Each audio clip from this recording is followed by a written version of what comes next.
There's no honor among thieves in the first place. He put hard times on Dusty Rhodes and his family. Hard times are when the textile workers around this country are out of work and got 4 or 5 kids and can't pay their wages, can't buy their food. Hard times. You know that I'm the cream of the crop. It doesn't matter what your name is. I have come here to chew bubblegum and kick ass. Woo! I tore them all down, and I came here for one reason: to attack and keep coming. I did it for the rock. You will rest in peace. I asked you 1,000,000 times to join the NWO, where you would be for life. Shut your mouth, you thong-wearing fatty. Bang, bang. And what's it gonna do when Hulkamania run wild on you? And that's the bottom line, cause Stone Cold said so. Yeah! Fire! I will ride in nothing but limousines, and I will make love to nothing but the best looking women in the world. You don't know what hard times are, Daddy. You will know that your ass is mine. Bang, bang. The best there is, the best there was, and the best there ever will be. You got a championship belt? I don't. That's right, I'm a Paul Heyman guy. When Ric Flair's in town, showtime. Woo! Sweet! My belly's just a little big, my honey's just a little big, but brother, I am bad and they know I'm bad. Beat me if you can. Survive if I let you. Finally! Woo! It is Rolex time! For the reason. You just made the list! Who's you beat, brother? Did you dig that? Sucker!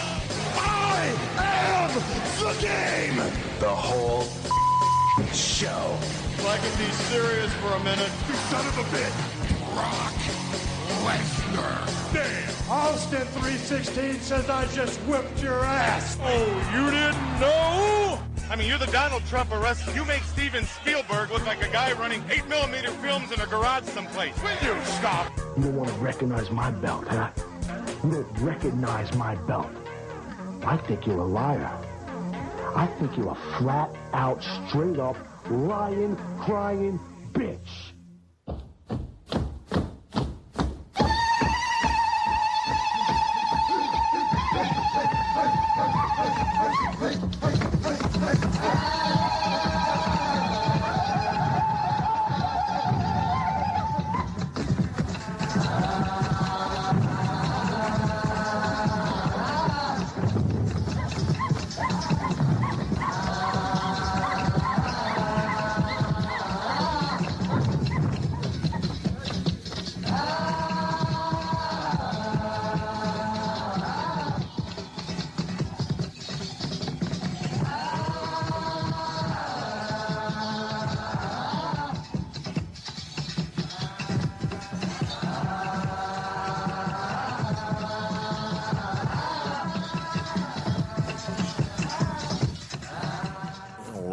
What is going on, everybody?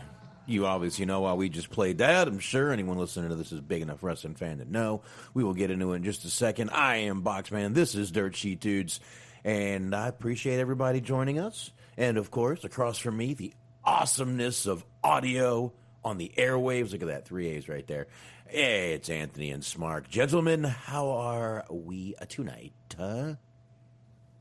Doing well, doing well. The musical choice this week notwithstanding, only because of how depressing it is. But, yeah, glad to be here with you guys, chat room, ready to have a fun show tonight.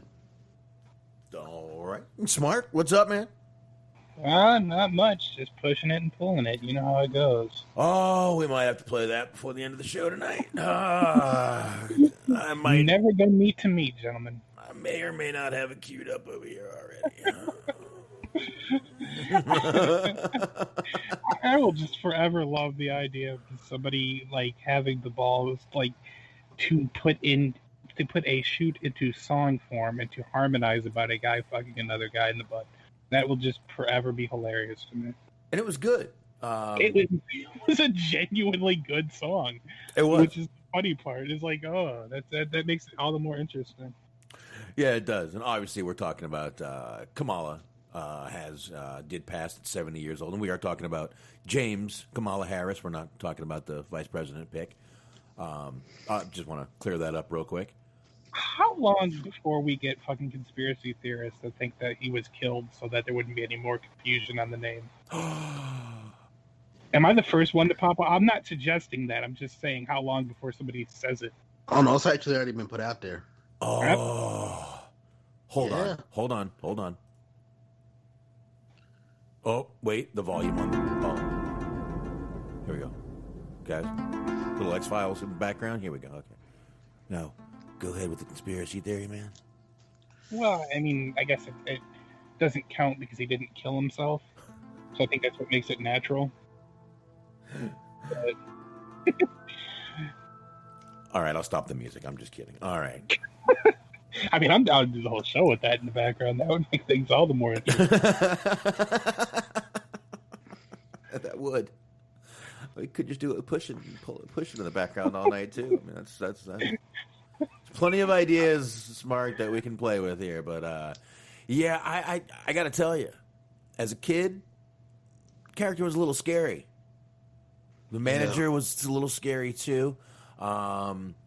And we do have to remember he's been more than, I mean, he was obviously well known as Kamala, but he was Bad News Harris. He was in the ring as Jim Harris, the Mississippi Mauler, Sugar Bear Harris, and even Ugly Bear Harris, and at one point even Superfly. I'm sorry. And even with all the racial undertones of the character, he played it well, played it to the hilt. We should mention at this point that the concept of the Kamala character was developed and created by one Jerry Lawler, so the racial undertones aren't surprising, especially since it's from the South. But that's another argument for another day. Kamala embraced the character, and surprisingly enough, actually toned down his natural athleticism for the gimmick. For purposes of the gimmick. Like I said, Box, you probably have more familiarity with the gimmick because you saw basically like the beginning, the origins of the character back when it was a killer and it was a monster, through the territory system. The world classes, the Mid-South, that time frame. By the time I got exposed to the character, looking back, it was kind of sad that WWF kind of turned him into a comedy character for that third run. Because he did have a run in there in like the mid-'80s. Like during that original Hogan run, where he was still pretty much protected treated like a killer. Had some matches with Andre, had a little run with Hogan. Yep. And then all of a sudden he came back a few years after that, and he's a comedy character. And it's just like that's kind of like what most modern fans remember him for. He was a baby face with a slick, Reverend Slick. Right. The stereotypes have to ass tonight, ain't it? Like, and talk about a career trajectory on Slick there. Guy goes from a pimp, a reformed pimp, becomes a preacher. Like, and the funny thing is, I don't recall, Aaron Talk was in the chat, I don't even think they did a storyline to explain the change.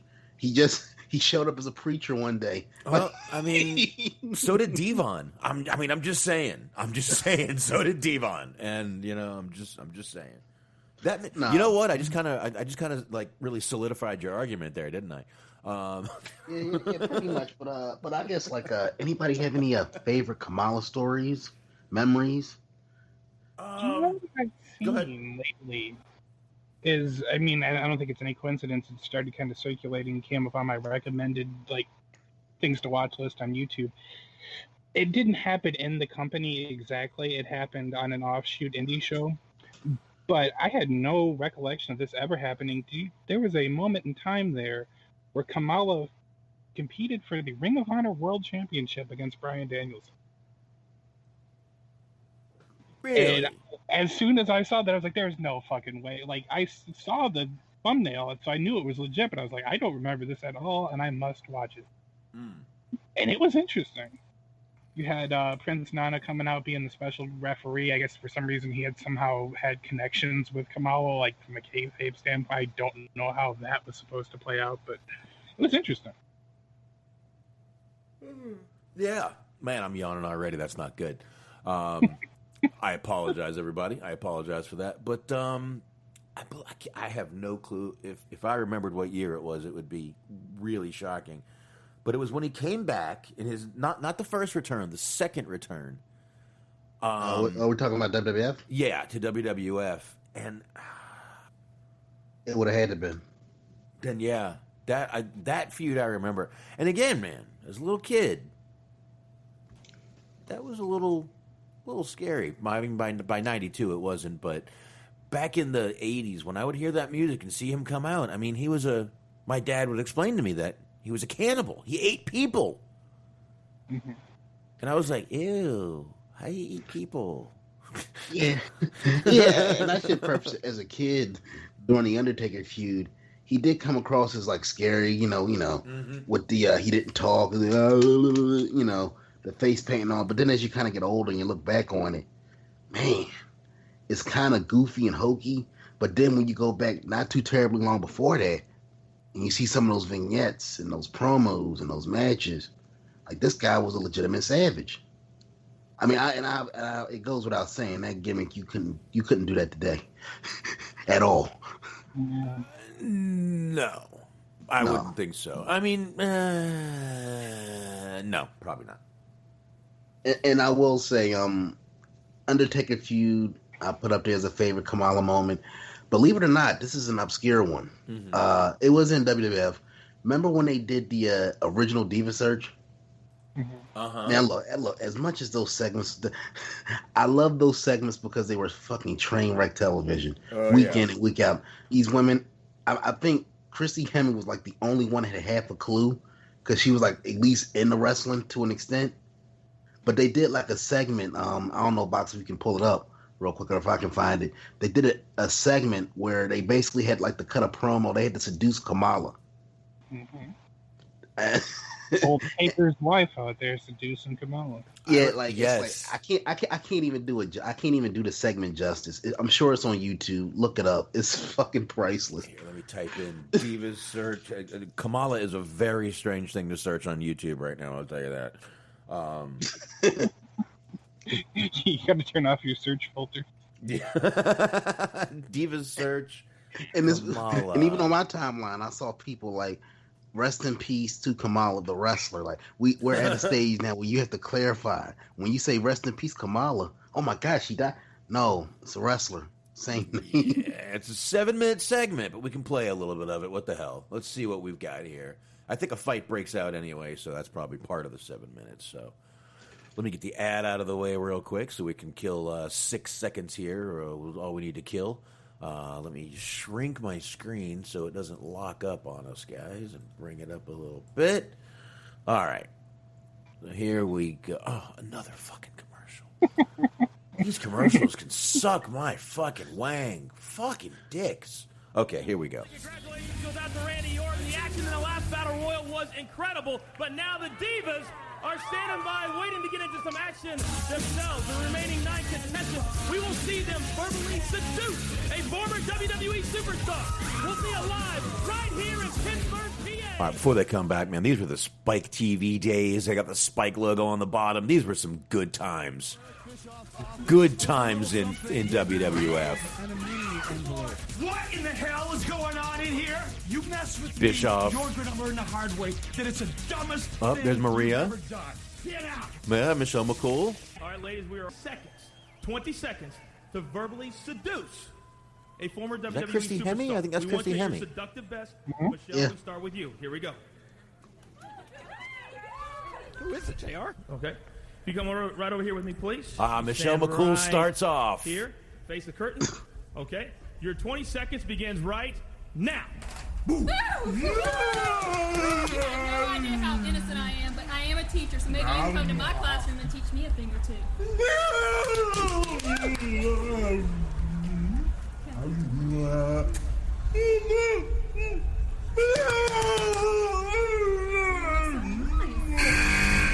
He's just staring at her tits. And going, It takes a special kind of talent to make sex sound boring. Yeah, okay. But I think she pulled it off there. Yeah, okay, here's Christy Hemme.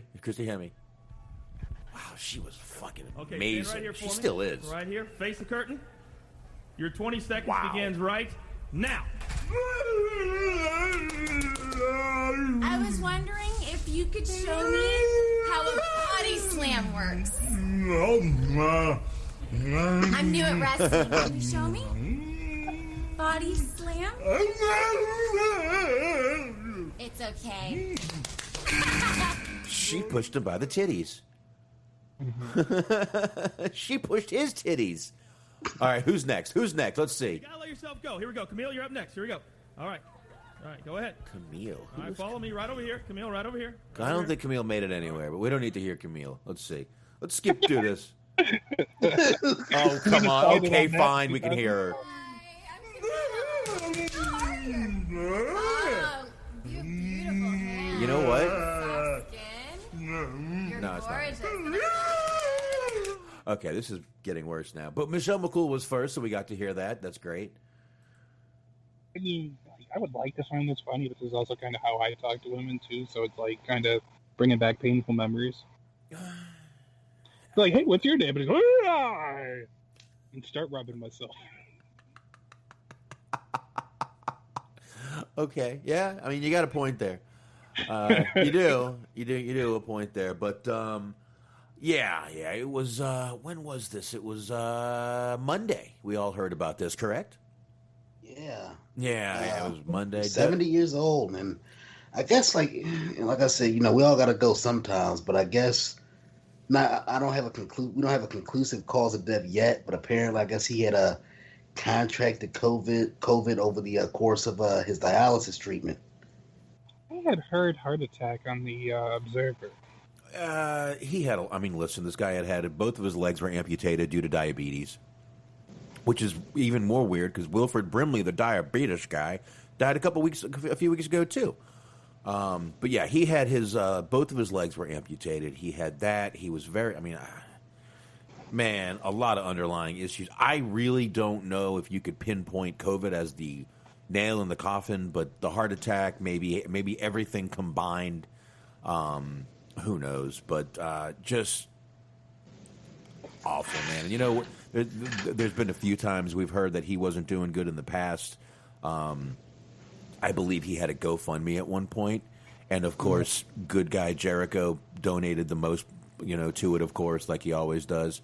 I don't know, man. Like I said, just it. We're all getting older, man, and we're starting to lose our icons, Yeah, and he's one of those guys that you wish, because like I said, I don't think it's a stretch to say that Hall of Fame career. If you kind of like look at the whole scope of his career from the territory era, he had the runs in WWF, multiple runs. He had the WCW run, and indies. He pretty much stayed active in the wrestling business in some form or fashion. I haven't read it yet, but I've heard a lot of good things about his autobiography that he put out a few years ago, Kamala Speaks. And he did some artwork on the side, apparently. He did some, the masks used to come to the ring in. He made handcrafted copies of that for fans. Apparently, he was a very well-spoken guy. I don't know if you guys ever heard him speak outside of the gimmick. Very intelligent, funny-ass guy, too. So, yeah, overall, it's just lost tragedy all around. Yeah, actually, In Your Head had him on once, and he's it was a very good interview. Mm-hmm. Yeah, and I gotta say, man, I feel like one of those. I get why he was never put in the Hall of Fame in recent times, because I guess he was a part of that lawsuit. And of course, WWE, they put out little tributes for him on the network and all that. But once again, it's just one of those sad cases of where you sit on shit, and then this shit happens. Because Kamala, above all, he's one of those people that I feel like deserved that one last moment in the spotlight, in front of his family, in front of his friends, talk to the fans, talk about his career, tell his story. And he won't get that.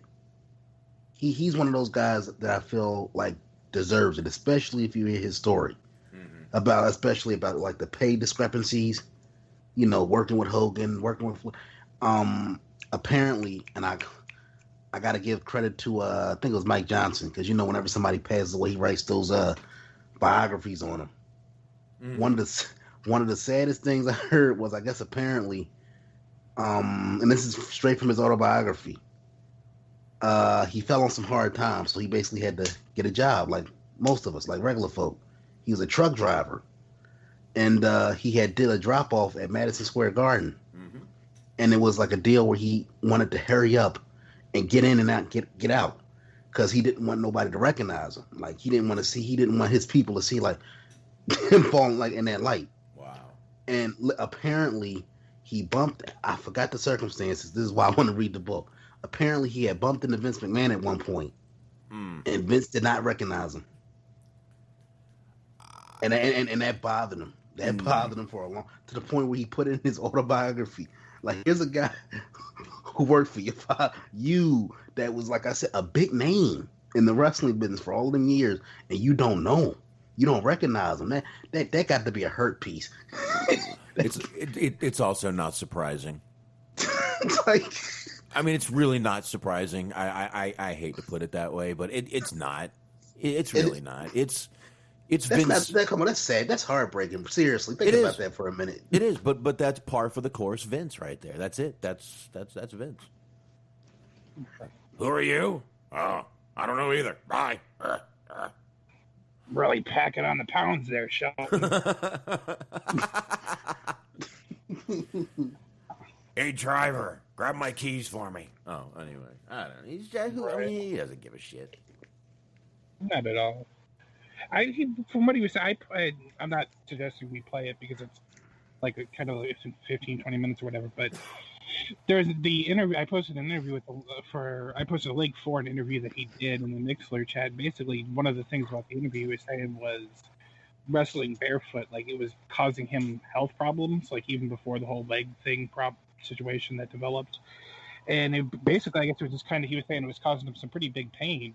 So he kept trying to suggest that he got like boots or some kind of shoes or just something, even like flip-flops or whatever, just to kind of cover it up and make things better. But he kept being told that it just didn't fit his gimmick, so he had to wrestle barefoot anyway. So basically, he for a couple of years, he just continued to fuck himself up. And it's just like, guy had to go through some shit, man. Yeah. Wow. Which is kind of bizarre because you look at somebody like Umaga. May he another one, rest in peace. He was a savage, right? But one of the things, once again, things that you think about as an older wrestling fan, if this guy is such a savage, Umaga debuts wild hair like the Samoans back in the day. Then over time, his hair becomes neatly braided. So if this guy is such a savage, how is he going to sit in place for hours on end to get his hair braided?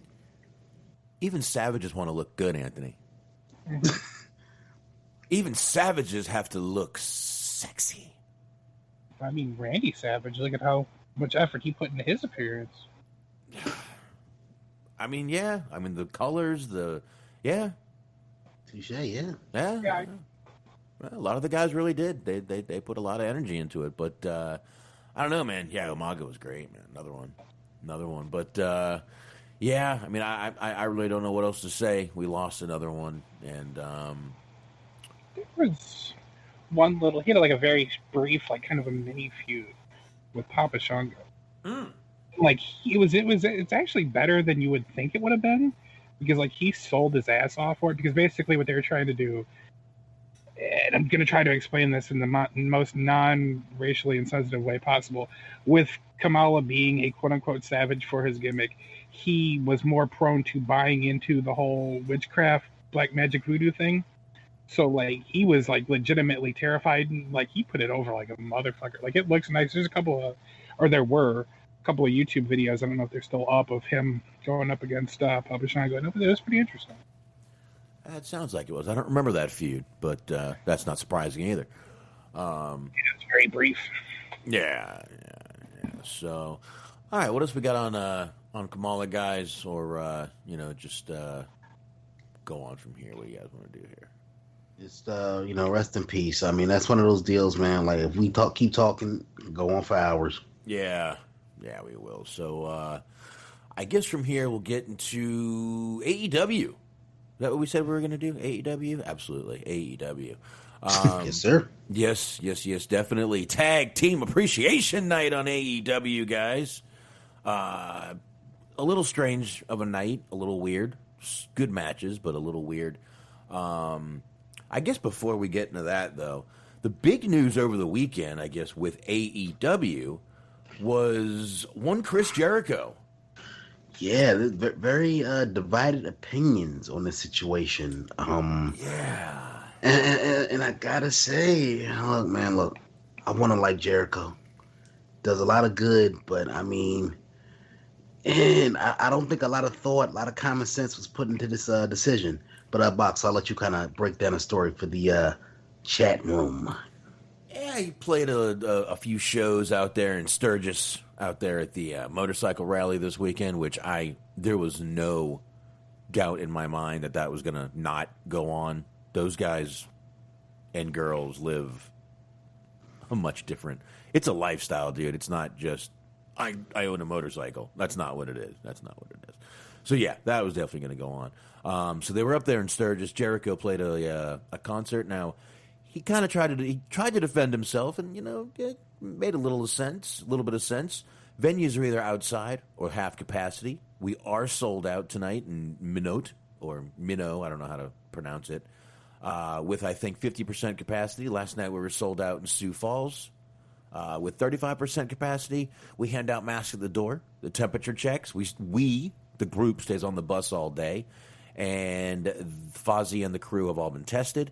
I got no problems with this. He's going to get tested at work. AEW does the testing. Man, what are you going to do? This is Jericho. Jericho. I mean, but I don't know, man. But like I said, like with this COVID situation, though, even if you're doing all that you can, being in an environment with that many irresponsible people is a dangerous thing. I don't give a fuck about temperature checks. I didn't see a whole lot of masks in the crowd.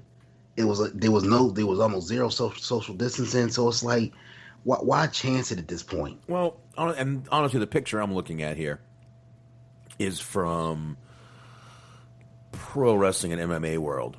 And the picture I'm looking at, all you see is the band. You see the back of the crowd, so you really can't tell if they have a mask on or not. I mean, you can't you can't zoom in on everyone's ears. I guess I could, but meanwhile, they're a good 8 feet away from the crowd.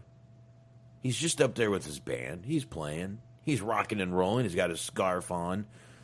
You know what, man? We got to start having some sort of semblance of normal coming back. And, listen, if he's doing crowds at half capacity, a lot of places are doing that right now.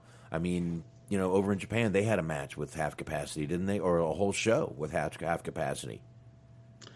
No, it's just like a weird deal, because I know when Moxley, he came down with it, he quarantined himself for 2 weeks. Mm-hmm. And it's just like, what the situation is what it is. If AEW, if wrestling in its current form is still going to continue on, you need your MVPs. And without question, Jericho right now is still hands down the most important guy on the AEW roster. Yeah. So if I'm Tony Khan, I'll be a little pissed if my MVP, my top guy, put himself in a situation where potentially I would have to pull him for any length of time. Well, I'm sure they knew he was doing this. I'm sure he told them. I mean, he can't do any. I'm sure he can't do anything without their okay. Nah, I don't know. For some reason, I would see a guy like Jericho getting a pass. Yeah, but I will tell you this, which I don't necessarily agree with either, because that kind of sends a bad message to the rest of the locker room. Now, I believe if we start hearing stories of people from Sturgis getting large amounts of coronavirus coming out, blah blah blah, yeah, might be time to give him a little hey, Jericho, maybe do the right thing here for a couple of weeks. So that might be a time, but I guess until then, man, I don't know what to tell you, man. I mean, I don't know what to tell you. Smark, I don't know if you were bothered, but I do want to say one quick thing, Smark. Sorry, I meant to say. Smash Mouth played a concert. No one's bitching about Smash Mouth playing a concert. Not one person's bitching about that, are they? I mean, are we talking about from like a moral standpoint or from like a standpoint of taste? Well, I mean, listen. I didn't know bikers wanted to hear, "Hey, now you're a rock star." I did not know. I do love the idea of a bunch of men and just like fucking tattooed to the gills, just full on leather, everything, fucking dancing to. Well, I saw her face, and now I'm a believer. I'm just saying, but strip everything away though.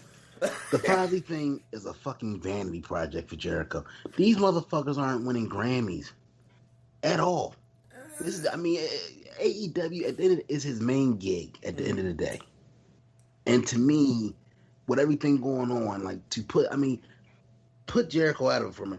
You're basically putting your coworkers at risk potentially. All right, now Antox. Got to mention this. Not only Smash Mouth played, but Quiet Riot, which I know their singer died maybe a year or two ago. I guess they got a new one. Trapped played. Little Headstrong there. Buck Cherry. Little crazy bitch going on, and 38 fucking special. I'm no bullshit. That I would be more excited for 38 special than anyone there right now. 38 special is pretty badass, and they still sound good. I actually have a concert from 2019 of theirs, and they still sound fucking great.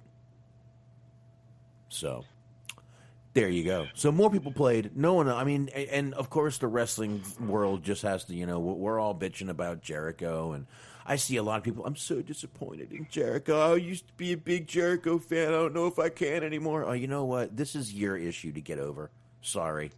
Might want to get over your own issues, guys. That's all I'm saying. Smark, what is your thoughts on this? Or am I telling you to get over your own issues too? I mean, kind of.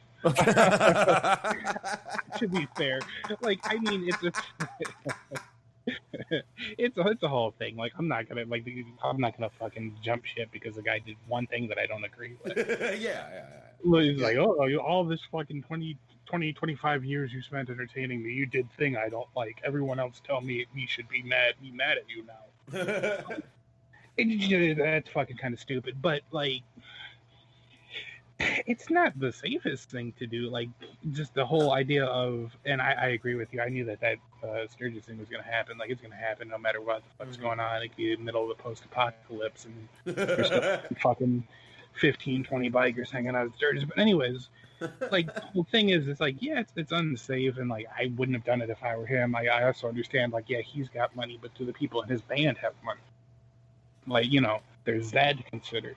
But then also, like, him performing a concert isn't safe, but also just wrestling in general happening right now, probably not the safest thing. So, like, you kind of have to be careful about picking and choosing. Well, okay, it's worth it for a bunch of people to risk COVID to do something that entertains me, but not to do something that I wouldn't want to do myself. Yeah, I mean, I don't know, man. Guys living the rock and roll lifestyle, I guess. But, all right. Yeah, I think we covered that pretty much. I don't know. I mean, look, I do agree with you this morning. Safest thing? No. Would I have done it? Probably. I mean, that's the thing, is that, I mean, that, everybody has their own, decisions to make on that, and everybody has their own kind of timing to kind of decide whether it is or it isn't the time to start doing shit. And just that's kind of the thing, is like, everybody has their own view and their own idea about that. Just hopefully more than anything else is somehow, some way, even if you decide to start doing shit, to just try to be careful and try to get this shit taken care of, because it's been going on way too long. Now this was in South Dakota, right? Yes. Yeah. Yeah, so like like from what I was reading, I guess South Dakota's been pretty lax on the whole, and that's another reason why I had like I said, I'm not going to jump ship and say fuck Jericho forever, but once again, like the state in question hasn't been vigilant. They haven't been staying on top of COVID procedures. They haven't really been enforcing the mask thing, the social distancing thing. So I mean, once again, it just seems like that's a hotbed for potential cases. No, actually, they're one of the lowest cases like in the fucking world. In the United States.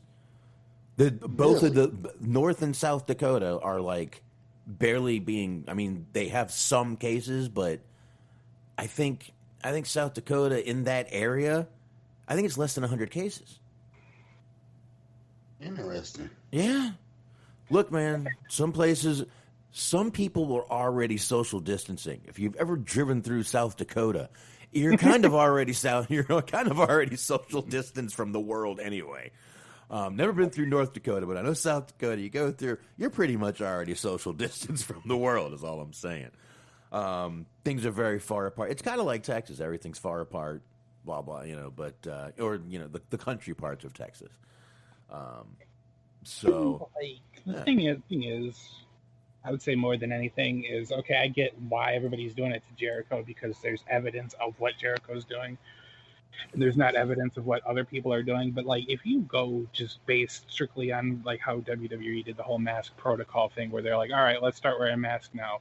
And then for the first week or two, people were either wearing them wrong or just taking them off whenever they felt like it. Like, trust me, Jericho's not the only person that's like not necessarily being as safe and as cautious as one might hope. Like there are plenty of wrestlers out there, people in general, but you're talking about young athletic people who have no fear in the world, basically, because their whole job is taking these, crazy risks. Well, so definitely going to be people, and I've seen it on like social media, like they're doing. Fucking AEW is doing like a photo shoot at this point, so they have everybody getting together, like hanging out at the beach and fucking hanging out at people's houses and shit. And it's just like, he is far from being the only person that's out there taking risk and doing things that not everyone is going to agree with or not everyone would do. I mean, look, AEW had fans in there tonight. Not a lot, but a few. It was nice to hear some people in the background. I will say that.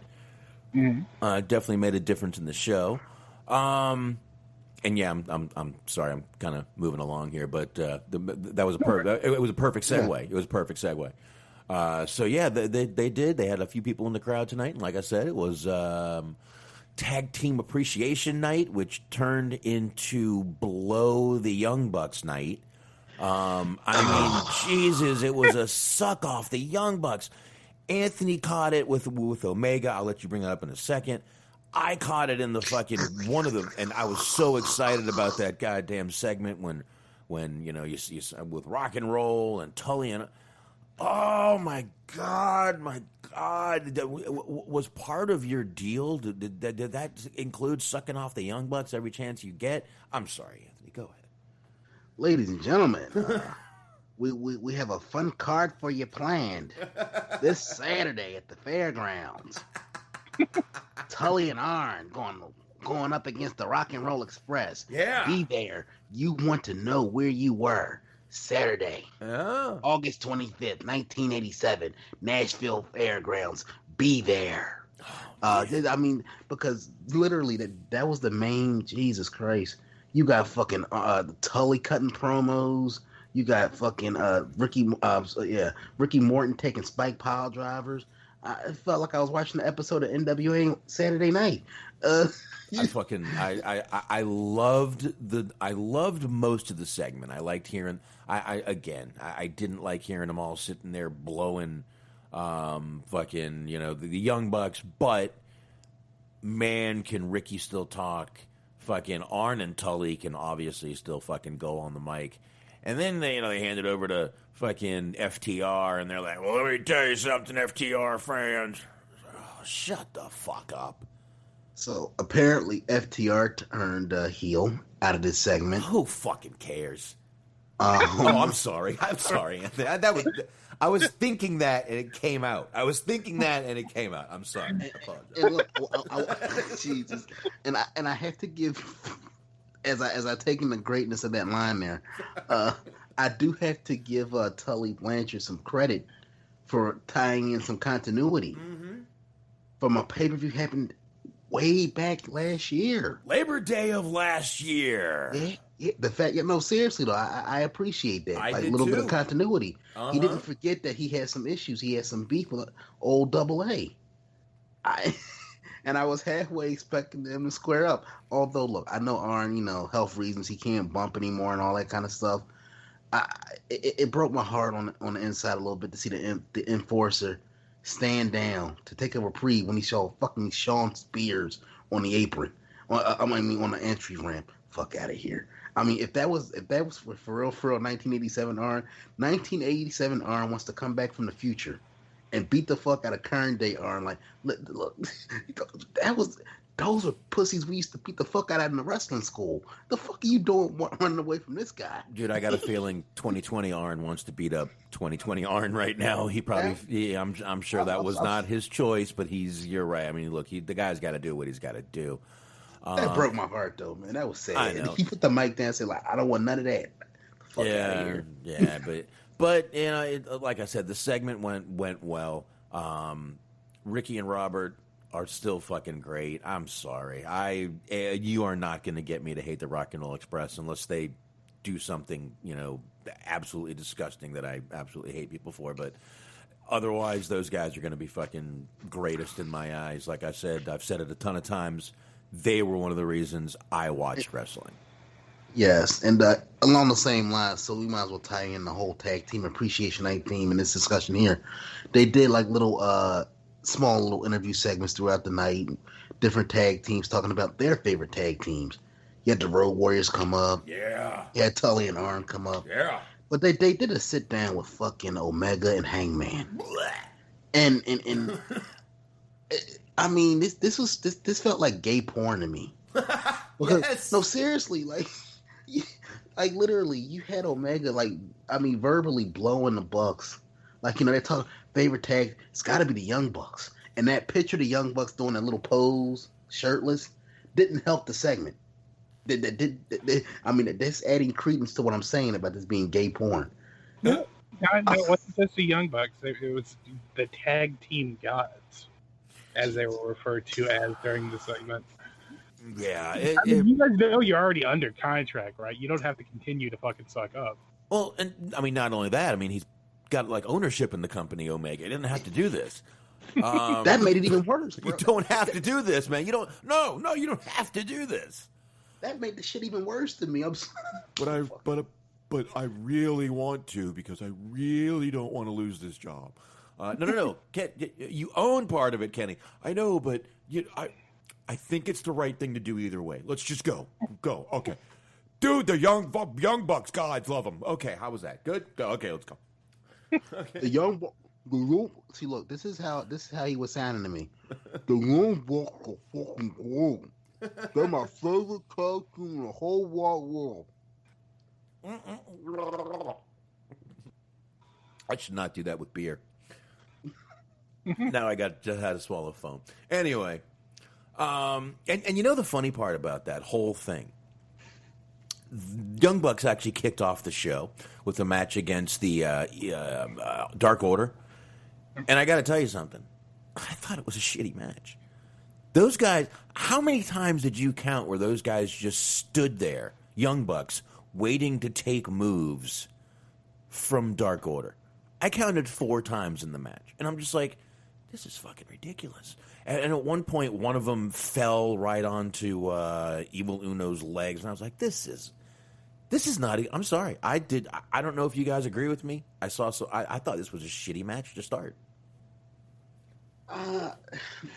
I guess that's where sometimes being too athletic can come back to kind of bite you in the ass, or rehearsing too much. Sometimes just let a match be a match. Just, without all the flippy shit, just have a match. I felt like they were trying, at different points, they were trying to be, serious. Because I guess the Dark Order, they're trying to push them as this threat. But then you have the Young Bucks still trying to do Young Bucks things. And I feel like it was, I won't say it was necessarily sloppy. It was a bit of a mismatch. It felt like you were watching, it was like the story, it was like one match trying to tell 2 different stories. Yeah, I guess. I don't know. I guess you got a point with, over practicing or under practicing, or I don't know what happened. But to me, didn't like this. I just thought there was a lot of waiting around, standing around. Young Bucks I'm telling, man, they have fucking camera angles. They can use them. Why don't they use them? I don't know. Like, look, the thing with the Young Bucks, like I said, Young Bucks are talented. So I'm not. Let's preface this before anybody says you're being too hard on the Young Bucks. They're the greatest ever, man. I will readily admit they're talented, fantastic fucking tag team. But I don't think it can't be argued that as good as they are, a lot of their shit comes across super choreographed. And unless you're dealing with somebody that can do the same type of shit they do, like at the same level that they are, a lot of it can come across as kind of shitty because it's not in sync.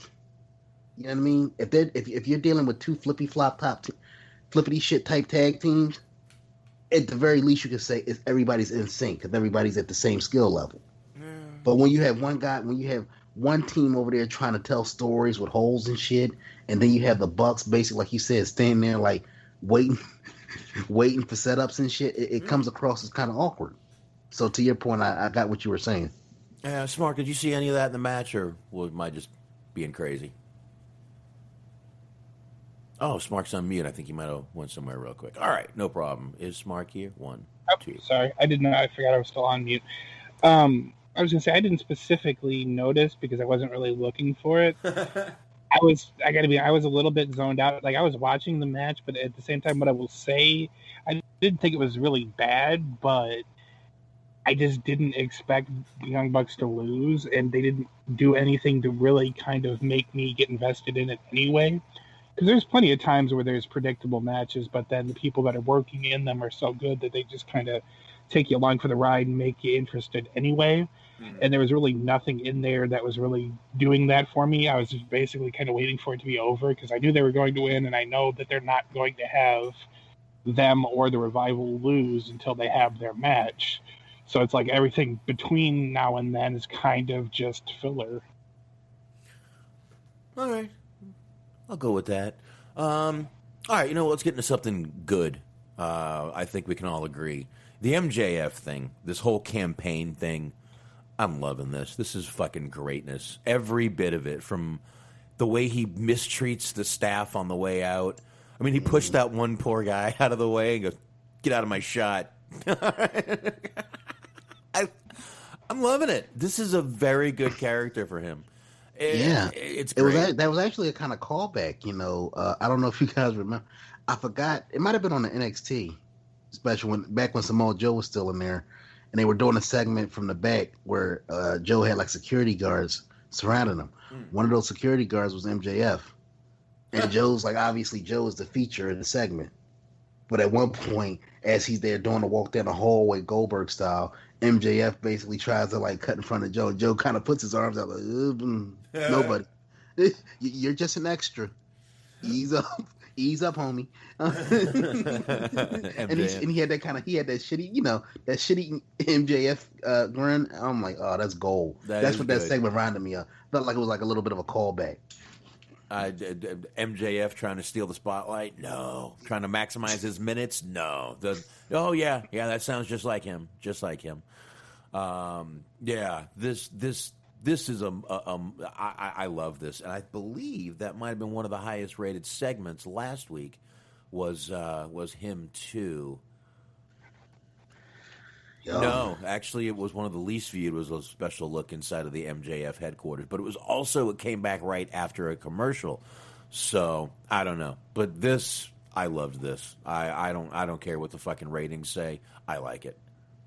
Yeah, no. I mean, it's good shit. But man, this is gonna be a pick'em. But it's gonna be a pick'em because it's one of those deals where I feel like MJF, first time he goes after the title, he should win it. But at the same time, I don't see them taking the title off of Moxley just yet in front of no fans. Because I feel like that'd be a bad move too. Because I know he's been a champion now for a few months, but to lose the title under these circumstances would be kind of like not fair to him. And also MJF winning his first title, it wouldn't be fair to him either. To kind of winning with no fanfare almost. Yeah, he's going to want to get that heat from the crowd when he wins that title. A lot of heat from the crowd when he wins it. So I could definitely see them waiting. And like Anthony was saying, we did get Moxley tonight. His music hit and by the way, great promo, and I love what he he laid down. And I like that he said basically that Moxley isn't used to anyone who's not totally compliant with laying down. I know that's not exactly what he said, but close enough. And then he did half the promo or a minute of the promo laying down and like, is this better, John? Is this better? Moxley came down, great shit, came through the entranceway because he knew MJF would be waiting up there for him or with all the people, I guess. I don't know. But I thought it was a great fucking segment. Went over great. Moxley got a little bit of offense or a good amount of offense in. Great shit, man. Cut a great promo afterwards. I don't know what you guys thought. Hey, it was fucking great. And I like how, Moxley, like I said, MJF got one over on him, and now they're even. Mm-hmm. And now it's just like, I don't know. It was a perfect segment. Not too much I can add to it. It was everything that it needed to be. And like I said, we'll see. But it's going to be, like I said, that match is going to be very interesting because so far the build-up has been solid. Mm-hmm. And it's one of those deals because AEW, they kind of booked themselves into a corner because, one of their mission statements is there will be winners and losers in AEW. And that's another thing. MJF is undefeated in singles competition. Mm-hmm. So do you want to end the streak already with this? I mean, a lot of intangibles with this one. There could also be fuckery, and MJF could still be undefeated in singles matches. He made by disqualification or something. So I don't know, man. But I thought it was great shit. So Smark. Yeah, I mean, like I said, not too much that I can necessarily add to that. I like how they're going about it and trying to kind of do it in a little bit of a different way other than just, I'm going to beat you. I like the whole idea of that basically MJF is trying to say that him winning is going to be good for everybody and not just him. He's trying to kind of liberate the company and take it into a better direction and, that whole spiel. So that's cool. And I think this is the first kind of title defense that he had that it doesn't seem like it's obvious that he's going to win. So it's going to be interesting to see how they actually decide to play that. Right. And like you said, there's plenty of fuckery that they could do. I mean, you could even, if you wanted to, you could even do a time limit draw or whatever. Mm-hmm. It's there's all kinds of ways that you could take it, but it's one of those things where you don't know the outcome, and the outcome's not super obvious. So it's fun to be along for the ride. Yeah, definitely. So, all right, there we go for that part. Now, guys, we got a few new things in this next match real quick. We got the finally finished TNT title. What do you think? I think it'll be better with the black strap. Yeah, I was thinking the same. That definitely not crazy about the red, but I guess that's one of TNT's colors. So whatever. That's it. I'm not going to really complain. Definitely looks better. They added a little gold to it. Definitely looks finished. It didn't look finished before because it wasn't. But not the only new thing in there. We got Mike fucking Chioda. Recently released by WWE, was their head referee for ever 30 years. He was there from 1989, literally up until earlier this year. So long run with the company. And that was that. Look, that's one person that I was happy for seeing him tonight. If for no other reason, you've been with a company that long, you deserved a little bit more than to get released during the pandemic. I understand cost cutting measures and all that kind of, but somebody that showed that type of loyalty to you through a lot of hard times, when a company, where you didn't necessarily know where the company's next dollar was going to come from, I feel like people like that you owed a little more to. Ask him if he wants to take a pay cut, but don't just out and out fire somebody like that. So that was somebody I was happy to see laying on their feet. Yeah, most definitely, man. Good to see him out there. Jericho did a little promo with him later in the show. I guess we'll go ahead and wait for that. But anyway, this was during the Cody and Scorpio Sky match. Cody, I'm sorry, this entrance was obnoxious. And to Smark's point, I think your prediction might be coming true.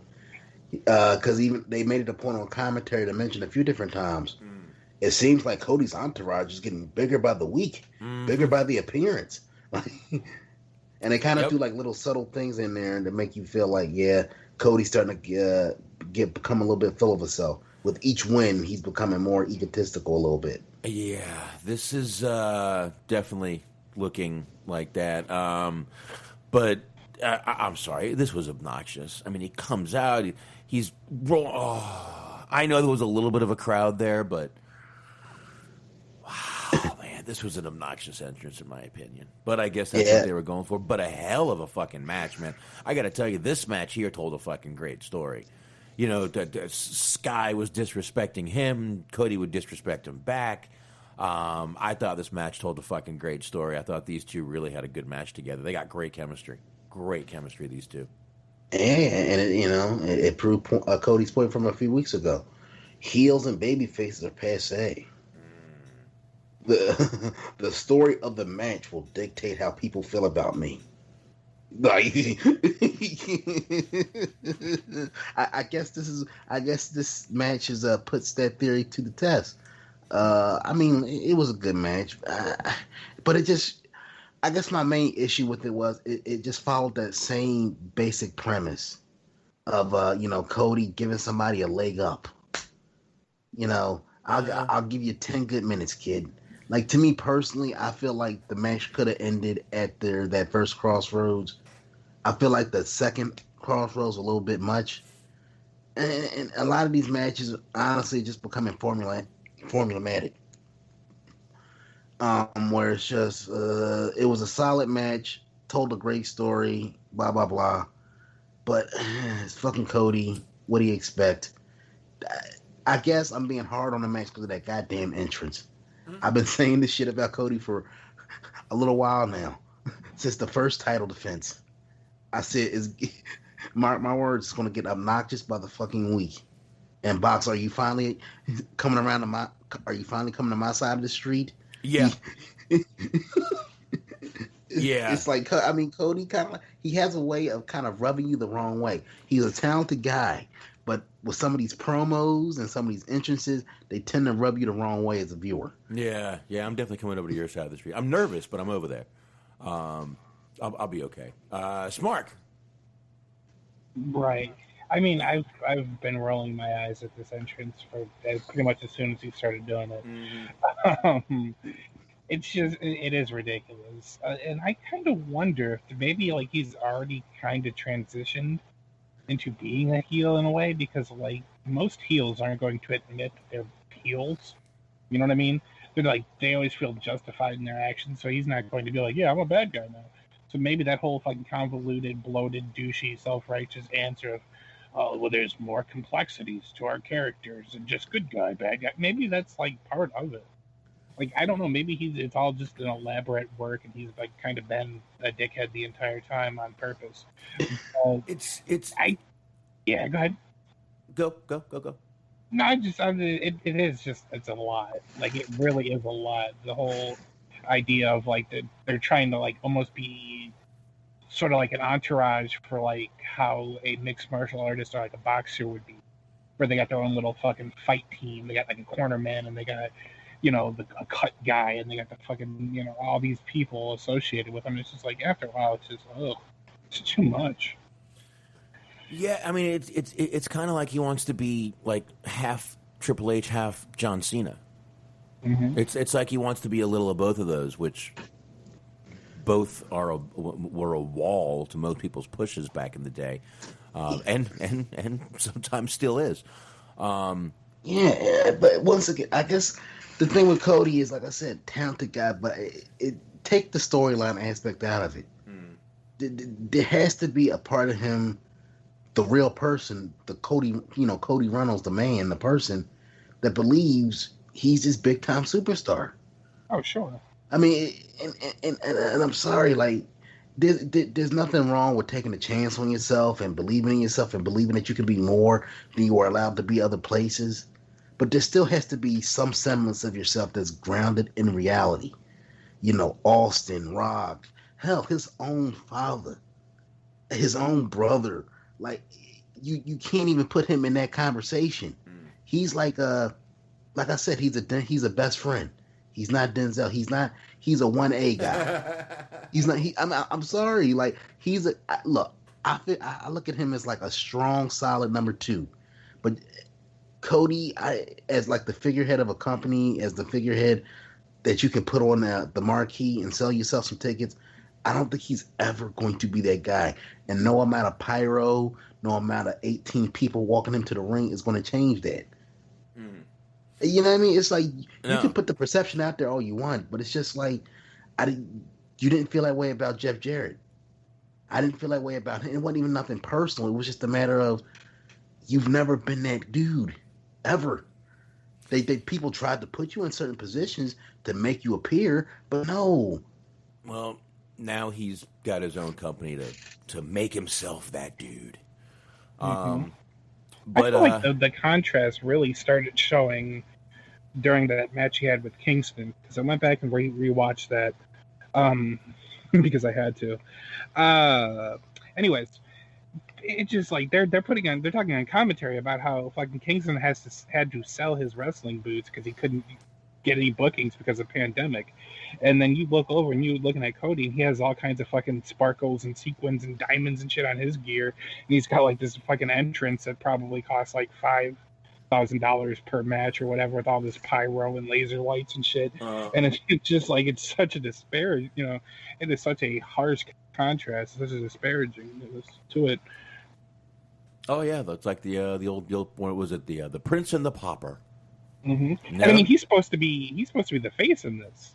Right. Well, like the guy who can't afford to keep his fucking wrestling gear is the bad guy.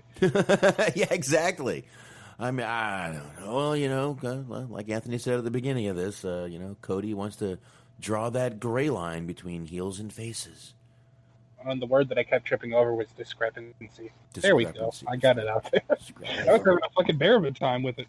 But yes, it was such a big discrepancy between like just Cody's elaborate garb and like Kingston just like coming out in regular ass like boots. Like it was, and then like he's, you know, like I said, he's supposed to be the good guy, but it is what it is. Don't worry, Smart. I kind of stumbled over formulaic earlier, so it happens to the best of us from time to time. But speaking of, while we're talking about this match, I guess it's a little bit of a transition. After the match, there was a challenge. Mm-hmm. Now, do you think that they're potentially booking themselves into a corner again? Because you have, after the match, and now I'm trying to call him Luke Harper, Brody Lee issued a challenge to him. And now you already had, like, I think the last high-profile match, I don't know if he's had a match since then, but the last high-profile match Lee had was against Moxley. He lost that one. So you either have him win this one or you have him lose 2 title shots, like back-to-back almost. And, like, that's really going to hurt his credibility. And the match is official for the next episode of Dynamite. So. Which is next Saturday. Yes. Next Saturday, by the way. Just want to remind everyone of that. So we probably won't be talking about that. But I'm probably not going to matter. But, yeah, that is going to be, and you know, I think booking them, that's going to have to end in fuckery, right? That there's no way it's not going to be able to end. It's going to have to end with Dark Order coming down, right? Do you see? They don't. Once again, they sports like feel. We don't do disqualifications, and we're one of this. This is once again, dude. Once again, this is where I feel like I said, they can do what they want as a company and all that shit. But this is where a lot of things are going to come back to kind of bite them in the ass. Because you have to kind of like, you got to keep the same energy. You can't, this company comes out and basically says, we're going to be the anti-WWE. We're going to have winners and losers. We're not going to insult your intelligence. We're not going to do bullshit finishes. You can't then turn around all these months later and do bullshit finishes. If you're going to book the match, you're going to have to do like a decisive winner and decisive. You can do fuckery, and then you're gonna leave yourself open to that criticism based on stuff that you put out there. Nobody else, you did. Well, I guess you have to decide: do you want to kind of kill a guy's push, or do you want a little criticism from a bunch of people sitting behind a keyboard? I'd go with the keyboard warriors myself. I mean, I would go against the keyboard warrior. I wouldn't give a shit what they're saying. I wouldn't kill the guy's push, but I mean, would it hurt to have him have a title? I'm sorry, Sacha Baron Corbin called him Birdie Lee. Would it hurt for Birdie to have a title? Well, I mean, I feel like his character should have some type of goal, since the premise of his whole gimmick is he wasn't given a shot in WWE to be anything more than what he was. And by the way, shout out to them for finally scaling back on the Dollar General Vince McMahon impersonation. I'm glad they were funny in the beginning, but they were starting to get long too. So glad they scaled back on those skits. But I feel like, to Smark's point, like I really don't think it's a good idea to book this match unless he's going to win, because they've kind of minimalized Swagger. I'm sorry, Hager a little bit, because you had him lose back-to-back big matches to Moxley and then Cody, and then you're going to do the same thing to Brody Lee. Like you really want to kill off your monsters that quick? Man, that's a tough one. I don't know. So you're right, and that's why I think they probably need to just go ahead and. There's no reason not to give Brody Lee the title. Really, I don't see a reason not to. I don't see. Dude, I was one. If you remember, I didn't see the reason to put it on fucking Cody. I would have put it on fucking Lance Archer. That's who I would have fucking put it on. It was just stupid. And what is he doing now? Cody blowing Cody. He's taking out people in the back every now and then. But I guess let's get to the next match real quick, guys, if you don't mind. Or Smart, do you have anything on that? I'm sorry. No, not really. That's about it. You can go ahead. All right. I didn't see a lot of this match. I was kind of getting something to eat. It was the Kenny Omega and Hangman Page against Luchasaurus and Jungle Boy. When I came back from this match, or from getting something to eat, JR was selling the picture-in-picture like they were about to friggin' advertise a new television show for AEW. He was putting that picture-in-picture over hard, man. That's what I heard when I came back there. I was like, goddamn, picture-in-picture. In 3, in 2, 1, yeah, baby. Okay. Yeah, there was a moment where you could kind of clearly tell that he had just kind of checked out, or that he decided that he was going to just have fun with it. And it all started with, I guess you didn't see it because, like you're saying, you went to go get something to eat real quick or whatever. But Luchasaurus had kind of mentioned while he was coming out that he waited 35 million years to get his title shot. And Taz came along the lines of, "Oh, so he's been in the business for 35 million years, huh? JR, did you call his first match?" And Taz just straight up called him a smartass. And then after that, it was just JR just fucking around for the rest of the night, more or less. Because they were they were plugging the prize pack. It was like, oh, you get, 30 people get a prize pack. One person gets a custom Zoom chat with an AEW star they're choosing, and JR goes, well, one thing you're not going to get is a new car. And Taz just fucking completely lost it and just started laughing his ass off.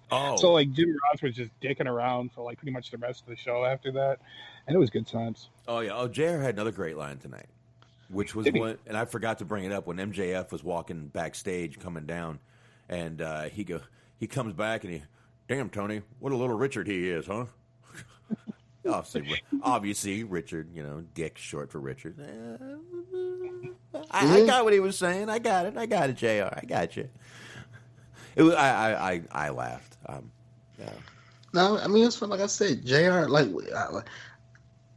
when JR alternates between salty and just, dicking around, it's good time. I guess, like I said, think about it. You've been in the business, 4 decades at this point, 4 decades plus. You've called all of the greats, Flair, Dusty, Steamboat, Rhodes, Murdoch, Funk, etc., and now you're calling a match with a man dressed up as a dinosaur. What else are you going to do? Are you going to call it straight, or are you going to have a little bit of fun? Okay, this guy called matches with the gobbledygooker. Please, don't even go there, Anthony. Don't even, Anthony. No. To be fair, no. Cross-reference, no. He had nothing to do with the cougar. He was there then, wasn't he? No, that was Vince, and you're right. That was Mean Gene, yeah. That's the kind of shit he would have been making fun of at the time. JR he was still in WCW. Okay, JR called Naked Midian. Beaver cleavage. Beaver cleavage. We could keep going, I'm sure, if we really thought. Fucking guy had to watch Great Khali matches and try to put him over. JR has had to dance in the ring before. He's been humiliated in front of his own family. JR has had his dignity taken away, and it shows every now and then. But anyway, guys, anything really to dig into in this match, or just the usual Kenny Omega Hangman Page match? I don't know about you guys, but I kind of like checked out from it because the end was never. I mean, like I thought it was good moves, it was good wrestling, but the end, in my opinion, was never in doubt. And you know, I don't know if you guys agree, but like to me, when I know the conclusion of a match before it even starts, that takes a little bit away from me. And I know with the current direction of the Omega Hangman Page deal, they're not ready to necessarily split them up, but they're starting to tweak the characters a little bit of both guys. But I didn't think that Luchasaurus and Jungle Jack Perry were going to be the fuel. They weren't going to be the spark that broke them up just yet. So it was kind of like one of those deals where like I expected a good match, but the end was never in doubt. So that took a little bit of it away for me. Yeah. All right. Well, I guess we can leave it at that. We already talked about the Rock and Roll Express and Tully and Arn segment. We actually started with that. We had the Sheeta versus Heather Monroe match, which was pretty much a squash. I don't really know. Yeah. I want to say real quick before we get into, because it actually happened before that match, the Sheeta match. Real quick, it was actually my favorite moment. Box didn't see it, but Anthony and I saw it. We were watching the Fight TV stream. Those of you who don't watch the TNT stream, you were kind of given a little bit of a treat because Sammy came out. They did the picture-in-picture. Well, you can hear the audio, so you can hear all the production cues and shit when you're watching the Fight TV stream. Sammy comes out. He's holding the signs. He's kind of being a little bit slow with it, kind of doing his best to keep pace. The guy told him that he has 15 seconds left, so hurry up with the signs. Sammy starts rushing through. He's got like 1 or 2 signs left, and the guy says, "Oh, sorry, it's actually a minute." So now he's done with his signs, but he has to find a way to fill out about a minute worth of time, and you can just like kind of hear him panic, and like he starts like kind of like you hear him twice bitch at the guy like on air that you told me it was 15 seconds. The guy's like, "Yeah, sorry, bud."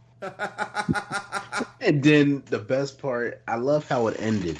Like literally, it kind of faded out real quick and just kind of like showed the AEW bumper. They kind of like until they got back from a commercial or whatever, and you just see this like defeated look on Sammy's face as he kind of walks to the back, giving the evil eye to the production dude. It was fucking hilarious. He like literally, like to Smart's point, like because Sammy's a charismatic guy and all that, but I guess he's still young. He's still getting used to learning how to work TV wrestling matches and shit like that.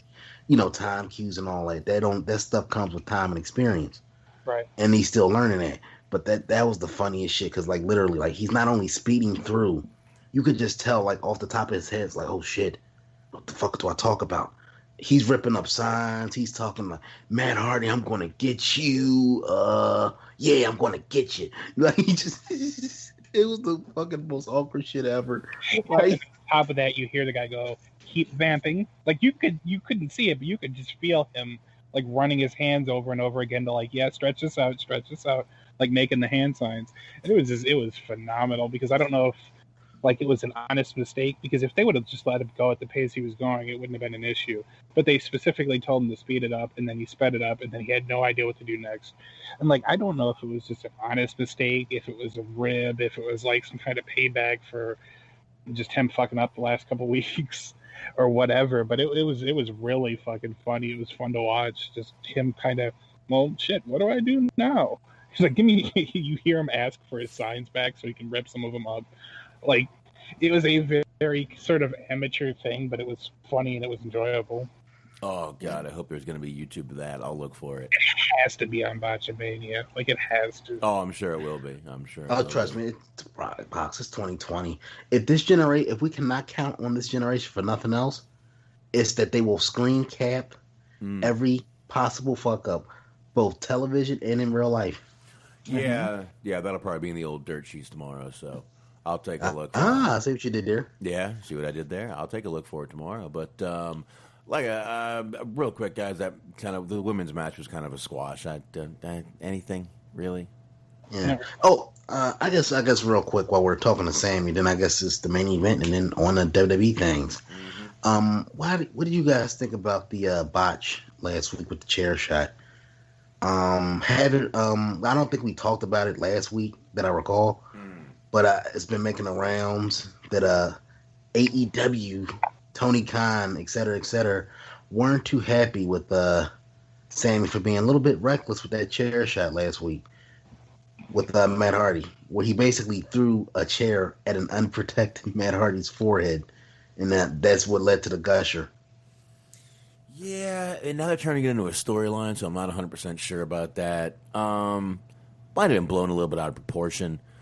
He did grab the wrong chair from what I read, not from what I was told. From what I read, he grabbed the wrong chair. So I don't know, man. I don't know. You never know with those backstage stories, but I think it might have been a little blown out of proportion since he was out there. Matt Hardy did a promo tonight, a good one, by the way. I love his flipping through characters. So I don't know, and they're making a storyline out of it. So who knows? Mark, what you got on it? Yeah, to just kind of echo Box's sentiment, I don't think there's anything malicious behind it. He just kind of, I guess he couldn't, like Box was saying, he couldn't find the right chair, and they were up against the commercial break, so they were trying to hurry up and get the shit in. So he called an audible, picked the chair, threw it. Accidents happen. Like, I don't think he purposely meant to do it. He was just trying to do the best he could, and fucked up. Yeah, and I guess the general consensus is, I don't think they realize that he didn't he wasn't being malicious with the chair shot, obviously, but I guess that they're trying to like nail home the fact that you're a professional, Sammy. Professionals don't make those type of mistakes. You're on national TV. We expect better of you. I mean, but like I said, he's still learning. Like I said, I'm not trying to excuse it because at the same time, it's certain mistakes that you can't afford to make, especially when somebody's giving you that body like that. Because if you notice, it's not like Matt he was in a position to put his hands up to protect himself. He literally just had to take that shit full on to the head. So I do get that it's certain mistakes that you can't make in wrestling. But man, hopefully it's much ado about nothing. Because I don't want this to be a case of Sammy being snake bitten with shit just happening. Yeah, getting in trouble every week for doing something. But I don't either. But I don't know. Like I said, those backstage stories, you never know. But all right, here we go. Last match here, the Orange Cassidy, Chris Jericho, $7,000 obligation match. I thought it was a great fucking match, man. Orange Cassidy is good. Him and Jericho worked good together, I thought. And once again, Jericho does what he's supposed to do. Jericho fucking lays down and puts Orange Cassidy over. I can't fault anything about this match, I can tell you that. We had Kyoto back out there. We forgot to mention Jericho's little backstage segment with Mike Kyoto where he was telling him to, when I give you the signal, do the right thing. Do the right thing. And obviously that's going to work into next week. But I don't know, guys. Like I said, no complaints. I thought it was great seeing Orange Cassidy win. I kind of figured Jericho would do that. He's got no title anymore, so it doesn't matter. Now he's just putting people over just to do it. And who cares? I love it. Yeah, I feel like it was the right call. And because Orange Cassidy, he's been slowly, like I said, he's been gaining a lot of traction, a lot of momentum the past few weeks. So it's nice to see that momentum is being rewarded, and they're going to run with it. I mean, because like I said, Jericho's pretty much, he's bulletproof. He can absorb. I mean, I wouldn't beat him now. I do think it was the right call to put him over, to put Orange Cassidy over with this match here tonight. But I hope that, it's still too early to have Jericho being fucking he's Teflon, but you still don't, have him lay down for any schmuck in the company. You still want to be selective with that. But in this situation, I had no issues with it. It was the right call to make. Cassidy's getting over, especially with the AEW crowd. So we'll see what happens. But definitely the right call. It was a solid match. Smart? Yeah, totally agree. He won the first one, so it kind of makes sense to have Cassidy go over this time around. I don't know if they're going to be doing another one, but if this is the closure to it, it was a pretty good feud.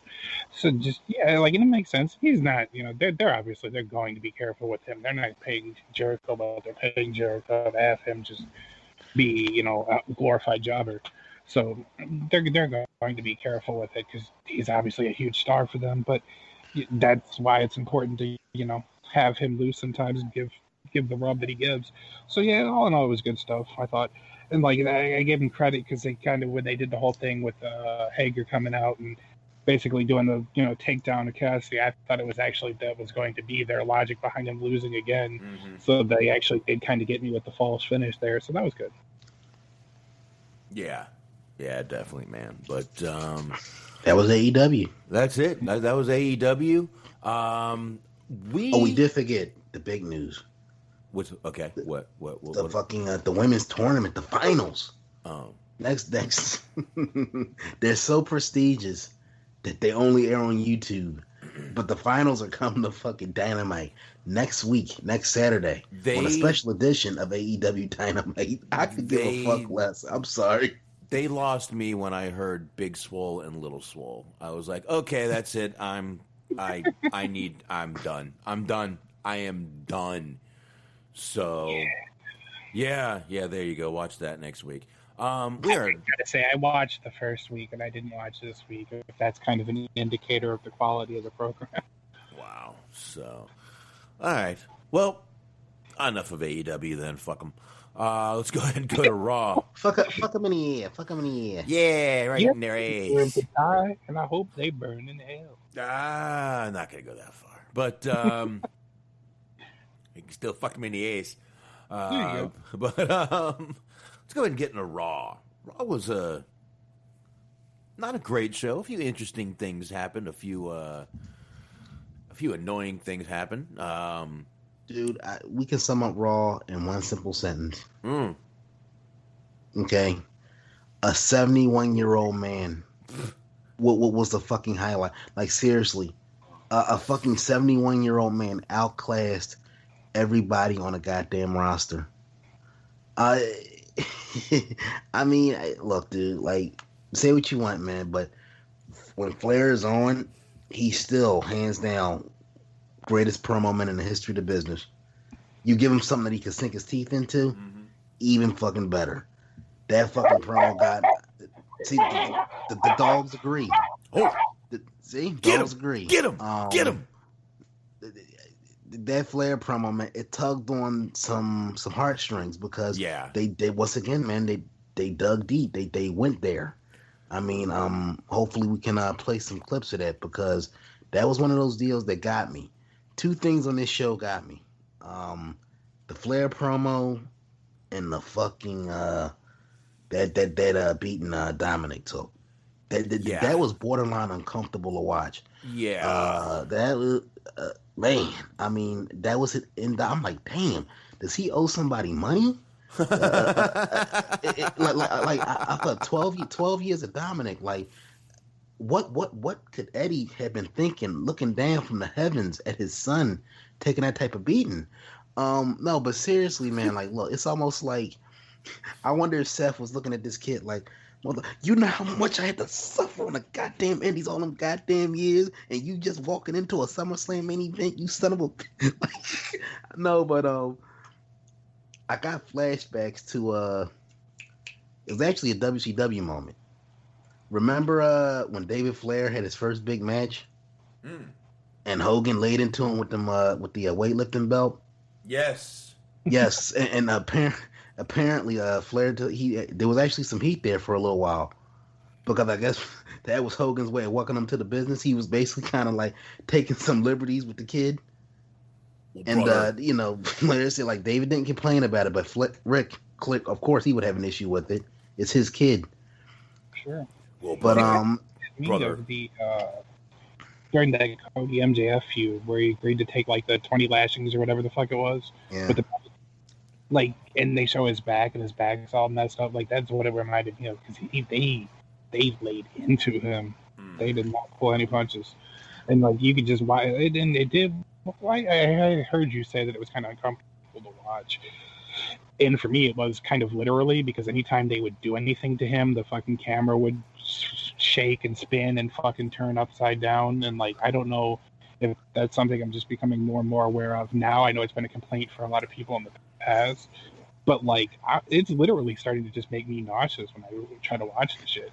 Because like, for real, anytime they kicked them and they were stopping them before they got him into place, like they would fucking jerk the camera to the left or to the right. And like it was starting to make me literally dizzy and like literally nauseous. And like they need to knock that shit off. Like just leave the camera on him. It's not going to be more impactful if you jerk the fucking camera around 800 times.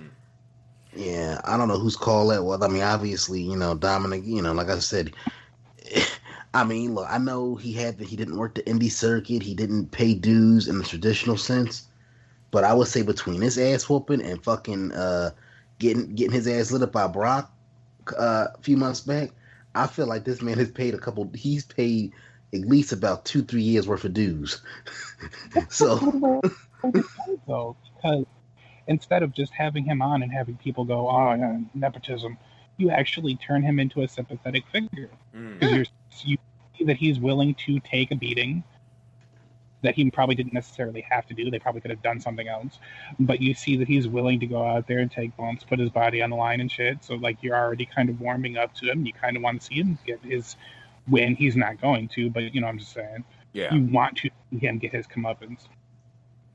Yeah, and he took some. I mean, there are pictures of his back and stomach and chest, and he took some hard shots. You see in one, they got him in the arm a few times, and I mean, that's what I mean. And like, wow. And I'm just like Box. I'll ask you this question since you're the parent. You're the only parent on the broadcast. Put yourself in like Mysterio's. I mean, obviously Dominik's a grown man. I wouldn't be surprised if he said like, "Look, give me all you got. I'm here to earn my spot, earn my keep." Mm-hmm. As a parent, would you be okay with that? Do you think in the back of Ray's mind he's looking like, so I can't tell you what to do, so I can't tell you not to do it, but man. Yeah, you're.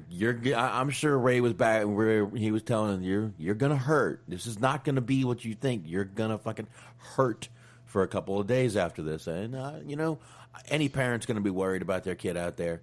But I will bet Ray was also very proud after it was over that his kid took that beating, walked away from it, and will have a hell of a fucking respect from a lot of people for taking it. I see a lot of people saying, kid just paid his dues. This is paying your dues. So I see a lot more respect for him than shitting on him, which, let's face it, it's fucking wrestling fans. I expect people to shit on the kid. But I really didn't see that. I saw a lot more respect for what he just did.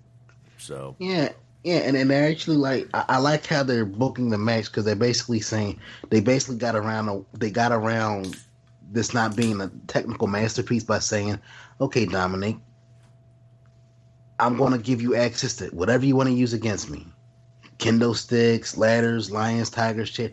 Because that's basically their way of booking around the fact that fucking Dominik isn't necessarily ready for prime time in terms of having a full-length match. So I really think in a lot of ways this match will surprise people. It won't be a technical masterpiece, but in terms of a brawl, in terms of just like a straight-up street fight, this would be fucking fantastic. I remember a match not too long ago that people didn't think much of going into it, but it turned into a classic. Fucking Angle and Shane. When that match was booked, I guarantee you, people weren't expecting that match to turn into what it turned into.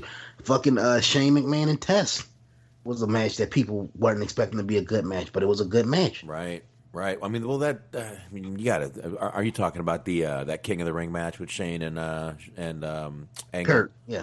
Yeah. I mean that. Obviously different times, but do you Shane Shane paid his dues that night too. Not like he never had. Shane's taken some crazy bumps. We've talked about this before. But that night at that fucking King of the Ring, Shane got knocked on his head 3 fucking times and then went through the wrong fucking window, a plexiglass fucking window. And this is a challenge. This is everybody's homework. Go back and listen to that match. At one point, and as they're trying to break the glass, Kurt gives him like a belly-to-belly suplex. Right. You can literally hear Shane's head cracking off the fucking cement if you listen. Yeah, and you can also at one point see Shane go do it again, and Kurt has this look of, are you sure, on his face, but does it, and then drops him on his head again when it's not the right glass, the right pane of glass, and then Shane says it again, and Kurt's just like, "Oh my god, I'm gonna want to kill this kid." Okay, he's like, "I don't want to kill the boss's son." And I think Kurt said he had a broken tailbone coming out of that match too. I wouldn't doubt it, man. They went through the wrong fucking glass, and they went through plexiglass, man. Do you know dude? Do you know what bulletproof glass is? It's triple layered plexiglass. It's 3-inch thick plexiglass. Yeah. Okay? That's how strong that shit is. That's all I'm saying. Regular ass windshields aren't that strong. Yeah, exactly. Think about it. I mean, because if you notice, anybody that's ever tried to break a car window or something like that, there's a reason why they spider web and they don't just break out. Mm-hmm. Yeah, they have. Those they have shit inside them anyway, but those are a bitch to break. It's easier to break a window if it's down just a little bit. But anyway, we're not talking about breaking windows here. But yeah, man, fucking brutal. And Smark, I don't think we got your complete thought. Well, we got some of your thoughts on it, but brutal to watch. But like I said, I saw way more respect for him taking what he took than shitting on him, which I was very happy to see that. I really was. I was happy to see more, a little bit of respect from fans for once. Mm-hmm. So yeah, I mean that kind of basically that was my point. Was it's a good idea. It's a good way of them building him up as actually being a sympathetic figure, and giving you a reason to actually want to watch the match instead of just being like the kind of curiosity that comes from seeing what Ray's son can do. Mm-hmm. Yeah, and honestly, this was one of those matches that kind of took me back to like just being a fan, not being somebody that critiques the shit for this podcast, but actually, I got lost in it. I actually felt like, yeah, I wanted to see fucking Dominik get his revenge, like coming out of the segment, which honestly, you should want. If that's the kind of emotion you want from fans. Yeah, I'm sorry. I'm looking at something. I'm sorry, guys. I didn't mean to. I will say to that point real quick, like it was almost symbolic, and I almost feel bad for him, but not really. The symbolism being that the match started before the whole attack thing happened with Humberto Carrillo. Mm-hmm. He had the match, and like you could just see that like it's over for him.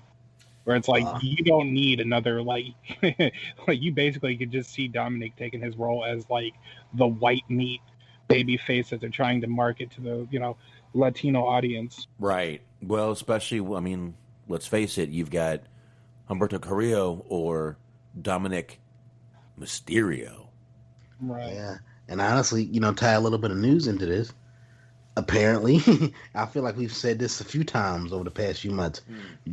Reports are coming out that Vince has soured on Humberto Carrillo. No. Which and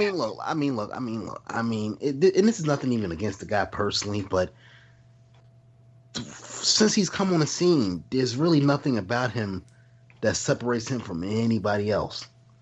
He literally is a generic, white meat baby face. And look, I get it. I feel like we've kind of heard this story about, Ricochet, Cedric Alexander, add him to the list.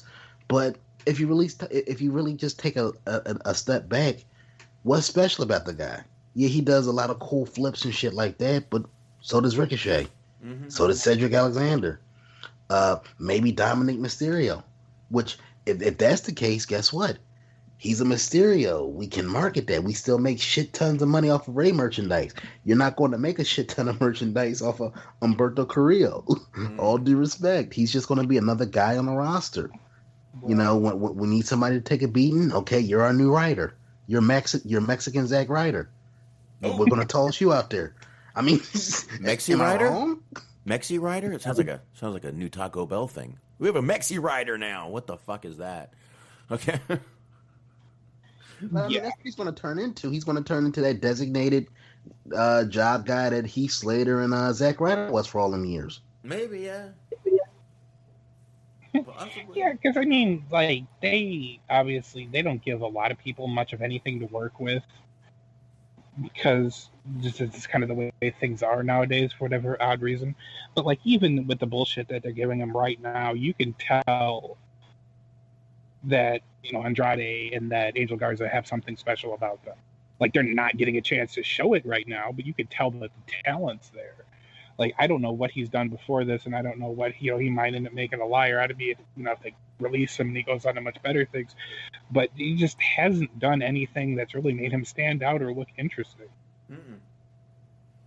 No, they haven't. I mean, they basically, you know, bitched him out at one point. They've had his eye bumped. He got, you know, this and I think Andrade did that little DDT on the concrete. I just basically been bitched out, so I don't care. If they soured on him, I don't really give a shit, to be honest with you.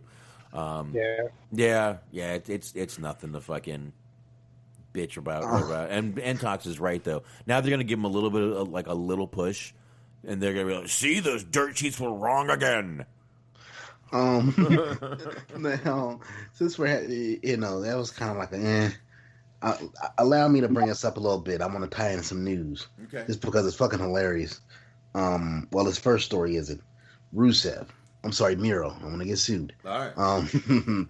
Rusev goes after a fan for saying that WWE should have fired Lana.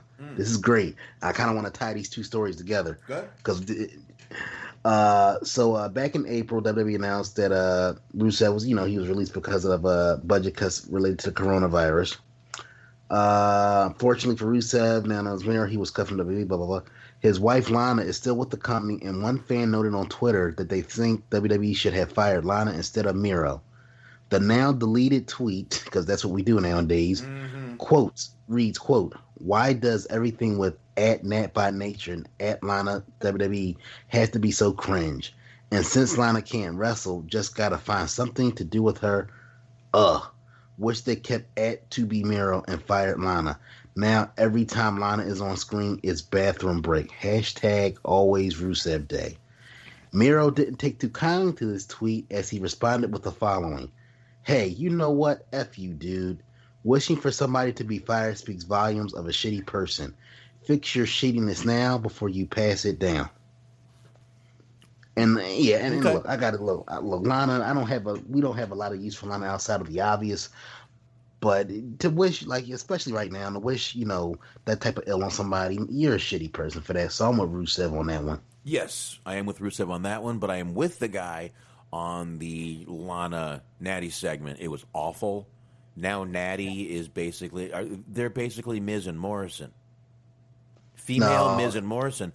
By the way, though, holy side boob shot on Natty. The whole fucking thing, they just didn't move from that side boob shot.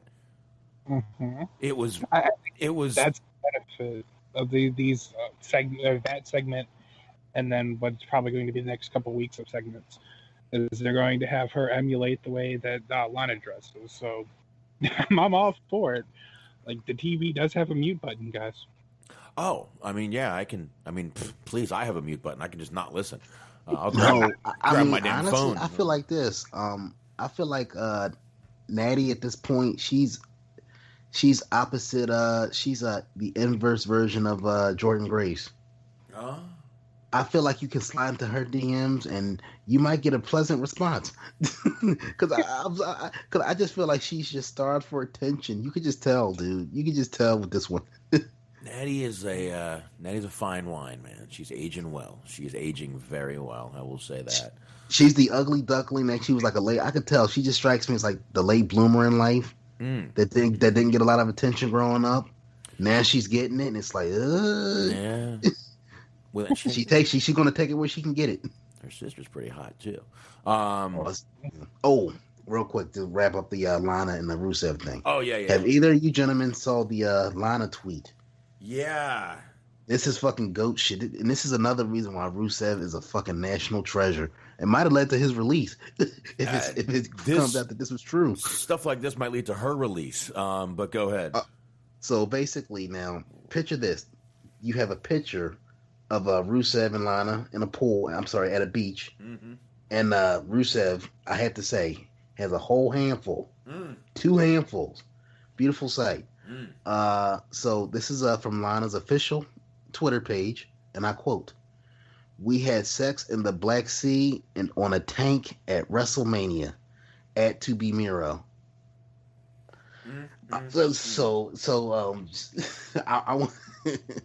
So I think the greatness of Rusev on a fucking tank at WrestleMania has just grown to epic proportions. I don't give a fuck if he never made an event at WrestleMania. I don't give a fuck if he was never world champion. That man has won in life. Absolutely. I mean, man's won in life. I mean, like I was saying to you guys, like we were talking about this in Messenger. It's like, dude, I completely understand why he would defend her. Like, she is hot. She can definitely handle her liquor, or she can't, and that makes it more interesting. Right. It has no problems with him just sitting there fucking playing video games all day. Like, A+, you've won the game, sir. And then she gets him kicked off Twitch. But anyway, I think he's back now, so it's all good. Yeah, I figured he'd get it back. They especially when it gets a little bit of attention, definitely comes on back. I guess to kind of move on and tie in some news, a little bit of both.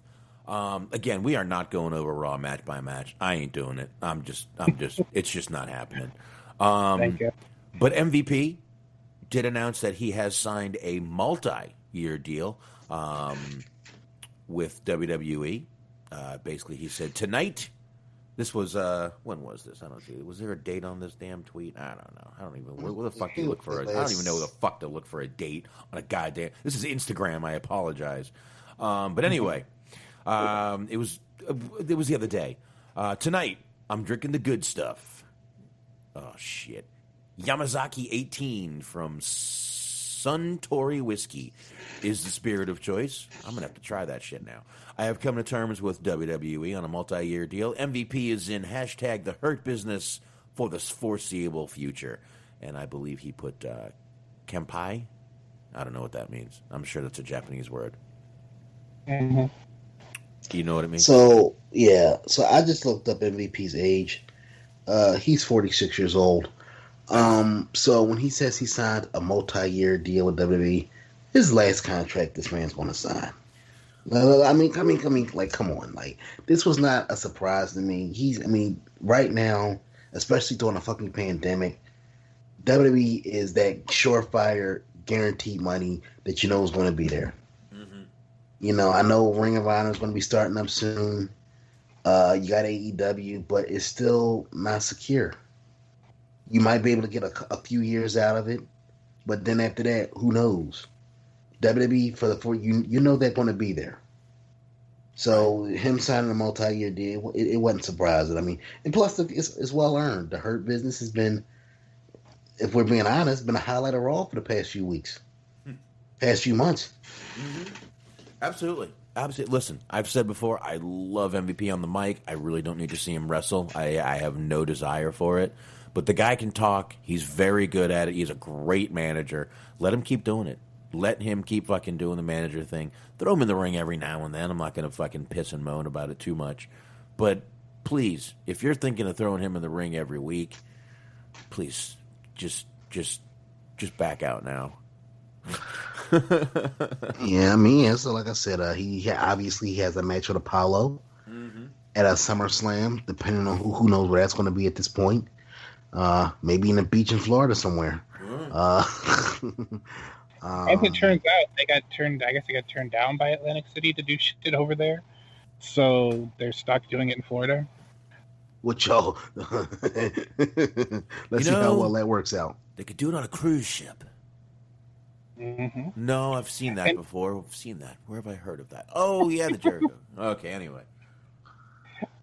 If they could somehow find a way to like redo that, like as a reboot almost, I would kind of be for that. Like, who's like the fat guy that they have on their roster that you could like have a body slam challenge with? I don't want to see more Big Show. I guess fucking Bronson Reed or whatever. Oh, there you go. There you go. The thick boy. Right, Anthony? Mm-hmm. Come on, go ahead, Anthony. Yeah. Come on, Anthony. No, we're not doing that. Come on, Anthony. Say it. Say it, Anthony. Come on. No. All right. So anyway, I'm trying to think. Raw Underground. We'll get into Raw Underground. What do you think about that, guys? Want to get into Raw Underground a little bit? No. Real quick. Will you allow me? We have to make fun of a couple virgins out there. So you have people that are irritated, that are pissed off, that apparently we got Dollar General strippers canceled off of Raw Underground. Like, people are upset about this development. And I'm like, dude, like, porn is all over the fucking internet. Is this the hill you really want to die on? Yeah, I mean, look, Jesus Christ. I can't, dude, this is why, like I said, I'm mentally checked out from watching wrestling sometimes. The shit that people bitch about. And maybe they'll come back. They were just mid-fight this time. Maybe they just didn't show them this time. They stayed in the ring this time. They had things to show in the ring this time. I mean, how do you do a women's revolution with strippers on your broadcast? Like, they were, first of all, just deciding they were strippers because they were girls dancing in bikinis is pretty fucking wrong right there. So you trying to white knight actually just made you a fucking sexist piece of shit. They're dancing sexily. They must be strippers. Okay, well, fuck you. They're not. And if they are, good for them. Make that money, girl. Make that fucking money. Exactly. Like, I'm going to go ahead, just Liv Morgan chimed in on this. About the Raw Underground dancers, which sounds like a stupid thing to say out loud as a term. But anyways, it says, quote, well, hold on. It says, we have come so far in the evolution with no signs of slowing down. I don't think it is in any danger. Showing beautiful women proudly dancing, parentheses, believe it or not, huge money-making profession, end parentheses, doesn't hurt anything. Empower all women. So she's saying, hey, don't fucking have a temper tantrum because some women want to be strippers or dancers or whatever the fuck. Yo, and Box, gentlemen, correct me if I'm wrong. Prostitution is the oldest line of work in the history of the planet. All right, not all strippers are prostitutes. I just want to throw it out there. I like the noise. Not all. And I'll tell you, the only thing that offended me was that there was no stripper pole.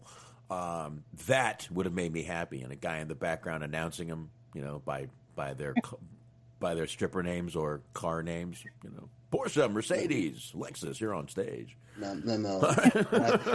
I guess the thing to tie in here is Ken Shamrock chimed in on Raw Underground.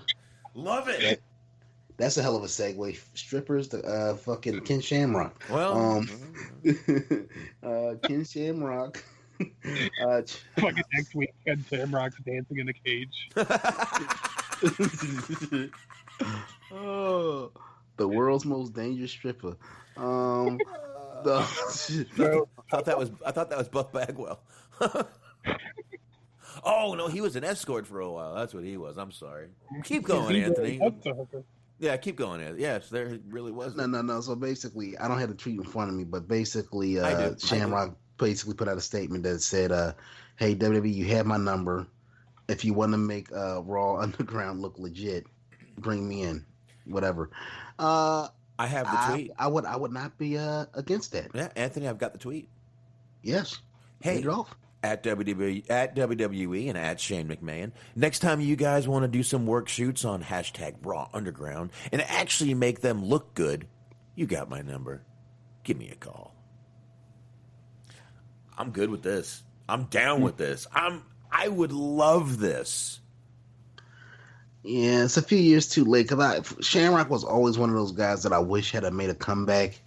You know, when he could still do some things. But for a one-off here, one-off there for this, I feel like this thing has some potential. But like I said last week, I'll echo those sentiments. This needs to be its own thing. I don't see how it does any good to have basically you remember last week you had like the War Raider, you had Eric in there, you had fucking Dolph Ziggler, had Ziggler in this one. I don't see the good it does to have these guys on this show. In this segment of the show kicking ass, but yet on the main show laying down doing jobs. You know what I mean? This is why I feel like it needs to be a separation. Because we just saw Dolph Ziggler literally get his ass handed to him on two separate occasions by the world champion. Yeah, I see where you're going. I completely do. And I agree. It probably does need to be its own thing. But this could be a test for that. Maybe they're going to see how much traction they can get on Raw and then see what happens. I mean, sometimes that happens. You get a little traction and then you move on. Now is not the best time to start a brand new fucking TV show, you know what I mean? But this is something they can keep doing. They can keep doing it from where they are, you know, as long as and from the Performance Center, it's perfect. I like this. And I mean, we had Riddick Moss this week in there. We had, Dabba-Kato win with a testicular claw. Well, he really punched the guy, but gave him a little testicular claw lock. I can't believe that. That was great. That shit. Like, that was the... That was... I guess. Like, I don't... It was like some Mortal Kombat... It was like Mortal Kombat shit, man. I'm telling you, man. I'm telling you. It was like... I had to fucking go back and rewind it, because, like, I was kind of fast-forwarding through the segment, because I really didn't care. But then I was like, there's no way that I just saw this man just straight up fucking apply the Von Erich claw to somebody's nutsack.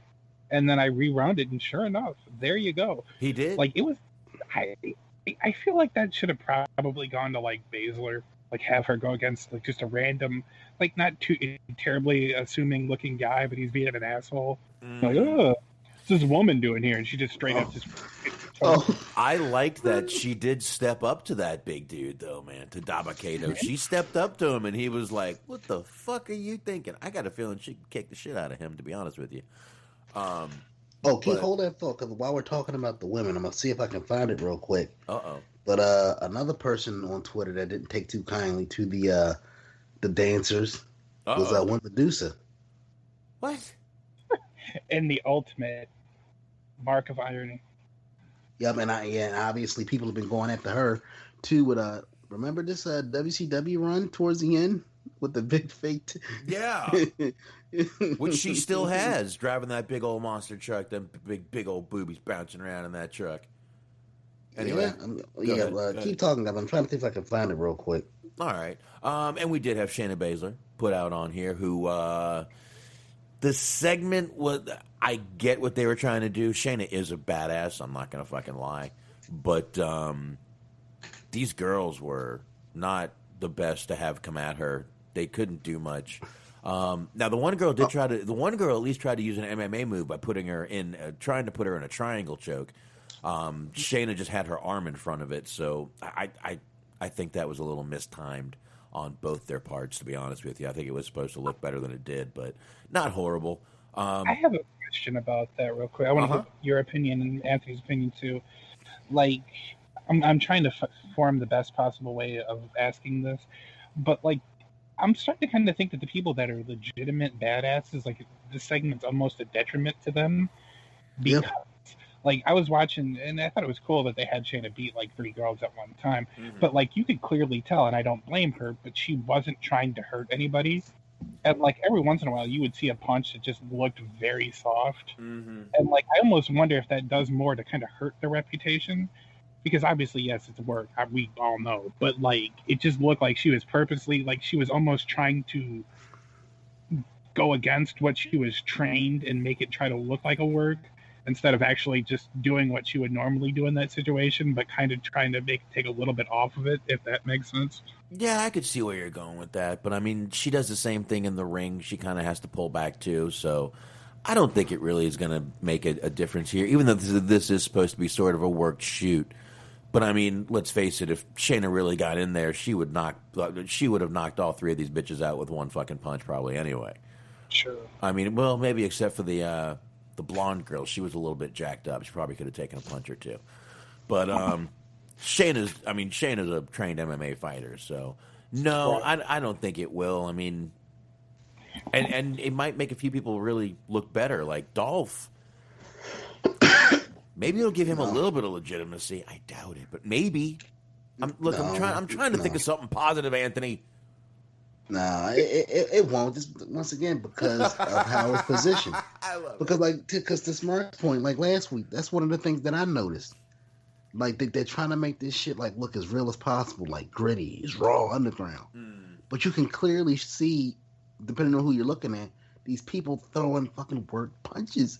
At one point, Shelton Benjamin was beating the fuck out of somebody, and you could clearly see him throwing work punches. And it's like, okay, what do you want to do? Do you want to go all in with this thing? Which is fine. Do it. But do it separately. Do it as like a fucking show on your own network. Make something. You have a deal with Hulu. Put it on there. You work with Netflix. Put it on. Make it its own thing. It looks terribly hokey. And like you said, like depending on who you're dealing with, if it's somebody that has a legitimate background, they're going to have to like basically go against the grain of how they were taught, and it's going to come across horribly. Yeah, it could. I mean, yeah, it definitely could. But I mean, what are you going to do? You can't go in there and kill people either. It's not UFC. WWE is not UFC. You can call it Raw Underground, you can call it Worksheet, whatever you want. It's still WWE. They're promoting it all during the show. There's cameras down there. So it's not as underground as they really want to be. Go ahead, Smart. I was going to say real quick, two things actually. First off, real quick, the guy that Shelton was beating up last week was Dio Madden, the commentator, or former commentator. Oh, that's right. That's right. And number two, like the thing is, like MVP's whole gimmick right now is that he's complaining about unsafe working conditions, and it just seemed really like kind of counterintuitive to that he's like complaining that there's unsafe working conditions. He's like, Underground Fight Club, fuck yeah, I'm down. It seems like a contradiction. And by the way, if they really want to make this underground, this should be not at a specific time each week, which they're doing. It shouldn't be. It also should be on a grainy stream. They should have a fucking stream. God damn it, they should have Josh Matthews' phone in there with a fucking guy with a goddamn selfie stick recording it and streaming it. That is what they should fucking have. That would be an underground fucking show. No, they've got fucking hard cam set up and shit. Bring Josh Matthews and his goddamn Android in there. Please. No, it's like WWE. Like this is their definition of gritty. Like they don't. I feel like they don't understand. Like it goes against their grain. It goes against everything they believe in to do anything Bush League. You know what I mean? So they don't want to come across like we have top notch production. Why wouldn't we? Well, that's that. We're not going for. But Vince, we're trying to go for gritty, rough. Why? Damn it. Well, I mean, if they're going for gritty Kumite, they could call Frank Dukes. He knows how to fake that shit. Y'all hire the people that do apartment wrestling. Oh, put Bill Apter on commentary. I saw Katie Cummings on there once. Yeah. Katie Cummings. Oh, before I forget, I did find the Medusa tweet. Oh, tell us what old balls for tits says. All right, and this is a quote. So. We are bringing back half-naked women in the same breath of promoting the evolution and equality of women. Yes, this is entertainment. Yes, this is a skit. Yes, this is acting. Yes, these are wrestlers. Why resort to women sexually dancing, opening a show? Why not men in Speedos? At last check, men were already wrestling in Speedos pretty much. Exactly. Okay. I mean... Okay, once again... she's saying because the girls were half naked and dancing that they're unequal. You see that, right? Yeah. Again, you're not really helping yourself by saying this shit. It doesn't. I'm sorry. Maybe I see it different. Maybe I'm just a weirdo. I mean, we know I am. But anyway, I don't know. Just keep your mouth shut, boobies. I mean, for real though, to that point, like drive your fucking truck. Segment where half of Natalia's titties were hanging out, and you had an Asuka match where her gear leaves not a lot to the imagination up top, at least. Yeah. And like, it's because she's wrestling that like, if you want to find a gripe with it, you can find a gripe with it. But I mean, that's not the hill you want to die on either, though, because she's very much a legitimate wrestler. But I'm just saying, like, they still, in their attire, they're still allowed to kind of flaunt it a little bit. And the women that were in those shows, like the women that from last week that were dancing in the cage, they were dressed kind of conservatively. If you like look at the attire that a lot of the female and male competitors wear, right? Yeah, I mean, please. I mean, Jesus Christ! I mean, we used to have Nikki and Brie come out there and spin their asses for the crowd. No one complained. I mean, they're half naked dancing on stage, aren't they? What's the fucking difference? I swear, what's the fucking difference? And look, I get it. They're athletes and all that, but let's be honest. Since the 80s, since Vince took over the world, it really has become a cosmetic business. All right, people like to see pretty people on the TV. That's just what it is, and it's like sex sells. And like I said, it wasn't. Look, I mean, I on the one hand, I can't get why she's kind of like been out of shape about it, because here it is, you know, they have once again put their foot in their mouth with this whole women's evolution and all that type of shit. You know, women are powerful, they're strong, they're athletes, they can do anything the men can do, blah blah blah. So they laid it on so thick to go back to, to go back to images that kind of remind people of the Attitude Era, the Nitro Era, where women were basically objects. You know, for the most part, just sexual objects. This kind of like brings up those type of images, but it wasn't to me. It wasn't to the degree where people should be like fucking blowing a gasket over. It was fucking chicks in bikinis just dancing. Yeah. For all you know, they could have been somebody's fucking girl just having a good time watching a man kick some ass. I mean, it wasn't that deep. Right. Well, you know what, Medusa? Drive your fucking truck. Vroom, vroom. Vroom, vroom, and be quiet. Anyway. A little bit more on Underground, guys. Essentially Sports, which is a news site I really had never heard of them until lately, and they're all over my feed. Had a good little question. Some people we may see on Raw Underground. They brought up the obviously Matt Riddle, Nakamura, who I didn't realize had MMA experience. Does he? Anyone? I think he does. Like, I know his whole thing in Japan was that he was specifically, known for the strikes, kicking and the punching, all right, and the whole King of Strong style. I think he did compete. I'm going to go ahead and do a Google search for it, but I do think he has like one or two actual mixed martial arts fights under his belt. All right. Of course, Shannon, Sonya Deville, we could see on there. They even bring up Corbin, which, listen, guy's got a boxing background. No, I'm not going to shit on that right now until it happens. I'm not going to say a word till it happens. But they bring up some other people that don't have MMA backgrounds that we could possibly see on a show like that. Now, I did say I wouldn't mind this being this could be a nice little comeback for Ronda Rousey, obviously.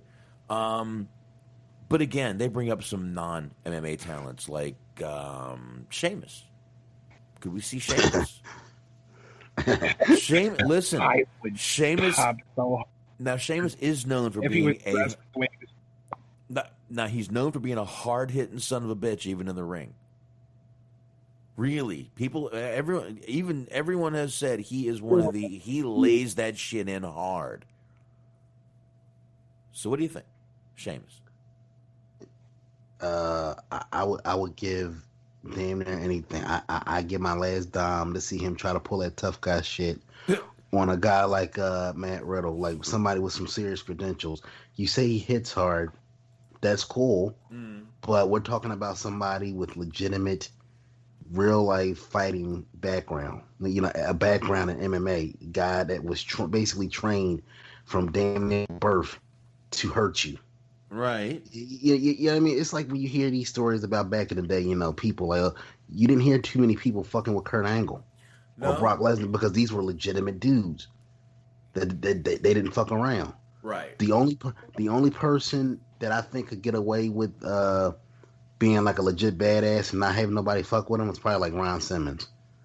Like the greatest quote of all time from Arn Anderson, or it might have been Arn Anderson, but they were asking him, why don't the Steiners, you know, they fuck with everybody, they rip everybody, why don't they fuck with you? I'm unfuckwithable. And he said, no, this is a direct quote from Ron Simmons. I'm unfuckwithable. And like, and Ron said he always carried that demeanor, like, you don't fuck with me. He just has that demeanor about him, like, I don't fuck around. I could see that. Now, who are some of the people you guys could see, non-wrestling guys, that this could help? You guys got anyone in mind that this could actually do something for? Maybe throw someone out there? Oh, you mean somebody who could be like this generation's Bart Gunn? Yeah, gotta come out of nowhere. Non-MMA guy, you know, not the obvious. Just, you know, maybe throw out a couple. I mean, like, I don't know. I mean, Joe. I wouldn't mind seeing Samoa Joe go in there for one fucking night. Go in there and kick some fucking ass. You know? Yeah. No. That'd be interesting. I'm trying to think. But I mean that'd be one. But I feel like Joe's probably his best years are probably behind him. I feel like he has too many miles on his body, or something like this. I don't know, man. I mean, it's not a complete shoot, so I can see Joe going in there and doing something. Who else? Well, I don't know. I mean, what about Shelton? I mean, he's not an MMA guy, but he's pure wrestler. So I can see him doing some things. Absolutely. Wow. Then you could even throw Gable in there because Gable's oh god, I feel like thank you, Box. That's a good one. I feel like honestly, if they were to let Gable go in there and just be Gable, put that Olympic training to good use, I feel like he would surprise some people. I feel like literally, I'm honestly for a shoot, I feel like he could fucking damn near out wrestle damn near everybody on the roster, the current roster, if he really wanted to. I feel like the only people that could give him like a run for his money is like the legit guys, like, you know, somebody like a Shelton Benjamin or a fucking Bobby Lashley, you know, because they have that type of background too, similar background. But yeah, man, I feel like Gable will be a dark horse that will surprise some people. You know who I would love if they brought back, just, and I know this will never happen, this is a complete shits and giggles, Santino, man. Remember, he's legit.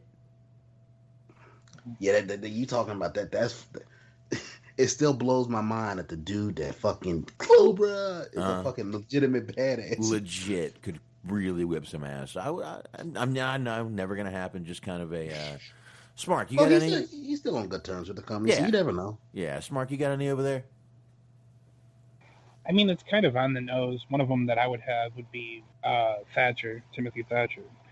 Another one, they actually had him, he lost. He was on the first week, but you could actually just go ahead and rebuild his stock. But they had Isaiah Swerve Scott on there. Like, they didn't make a note of mentioning it, but he was on there. He got beat up. He was one of the people that Hurt Business beat up. So you just have him go back on there, and like he wrestles in a way that he utilizes a lot of strikes and shit anyway. So you could like kind of just build that into his character and just have him kind of go on a tear of winning like 4 or 5 in a row on the Raw Underground segments, and I think it would do good for him. Yeah. Right. Oh shit! What about Oni Lorcan?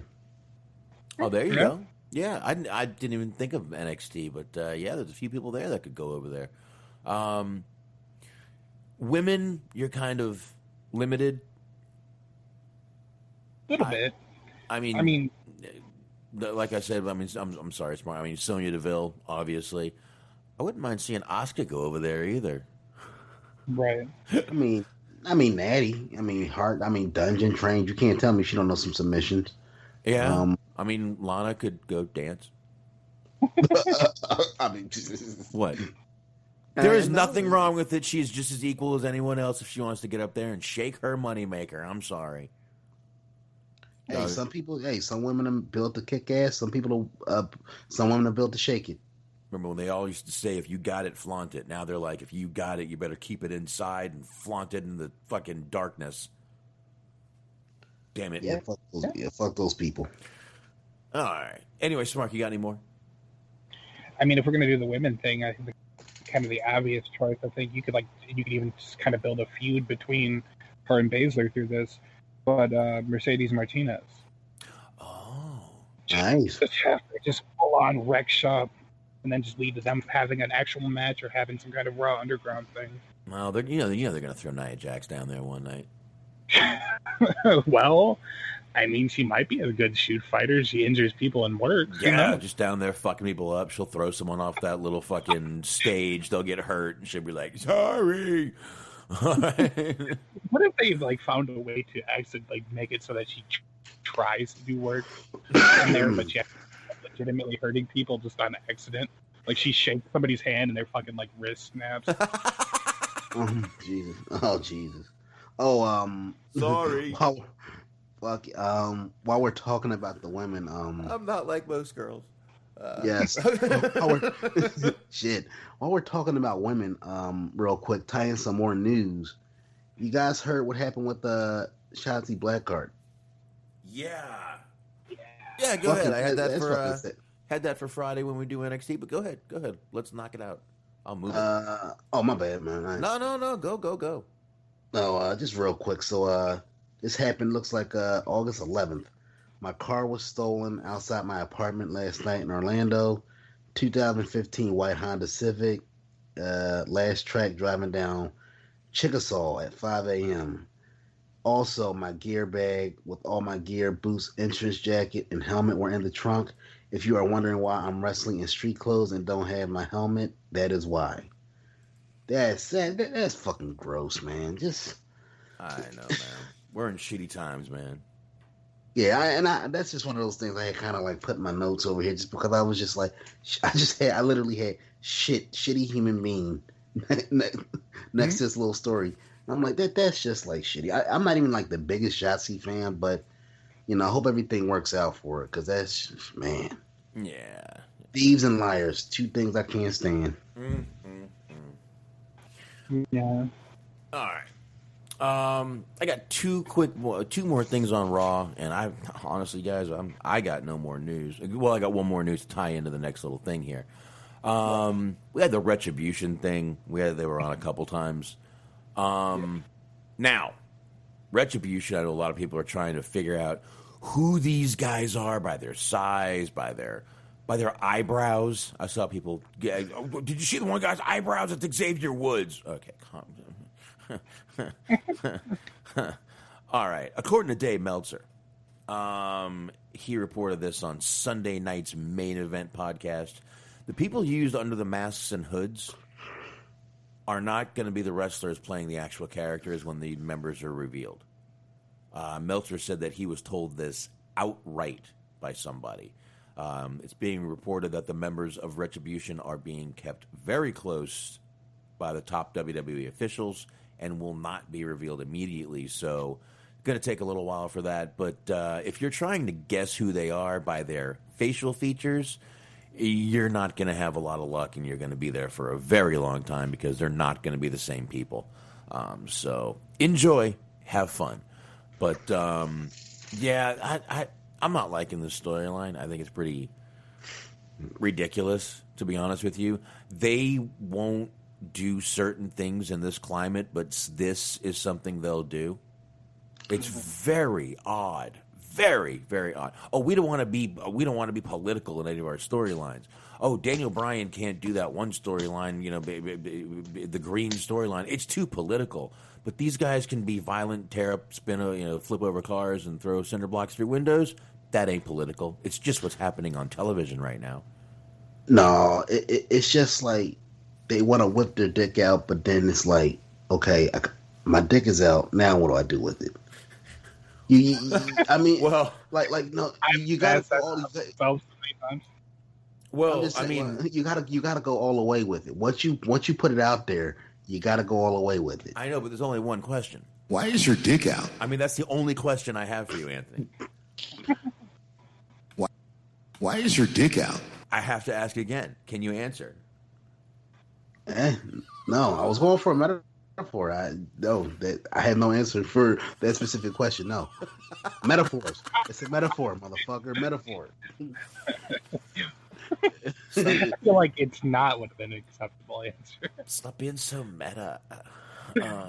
I don't know. I just think they really WWE puts their finger on the pulse very, very strange times. It's just very odd what they do, when they do it, the storylines they decide that are okay and not okay. I mean, Daniel Bryan was doing a green storyline about being green, helping the environment, and they're like, that's way too political. Let's get some guys out there that look like Antifa. Wait a minute. Wait, what? Hold up. We can't let the bearded guy do the... No? That's too political. Okay. Hey, that striker guy who said something about Trump, we can't have that we can't build that in. No? Okay. Then let's go ahead and just do this. Okay. I quit. Yeah. It's like, yeah. Because you could, like, look at the Hurt Business. Like, when MVP first started to put together this little faction, let's be honest, there were a lot of racial overtones that they toned down a hell of a lot. Because before it became officially the Hurt Business, I felt like they were going down that New Nation road, and somebody looked at the news and said, "Yeah, we ain't doing that." So it's like I feel like somebody showed Vince a news report. He said, "God damn it, we can't do that," and we got to switch. They switch course real fucking quick. Mm-hmm. What's this news? What's this news stuff you're showing me? What?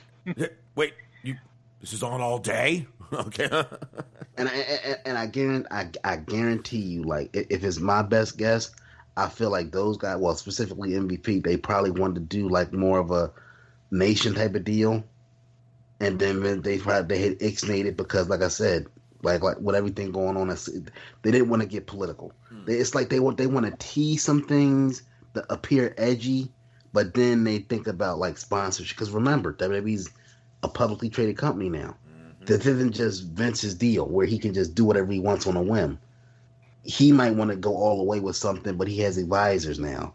He has stockholders, he has shareholders that'll step in and say, Vince, yeah, you might not want to go down that road because public perception isn't going to come across well. Because you know damn well, let's be honest, if WWE was still a privately owned company, some of these storylines, they wouldn't give a damn, and they would just do them.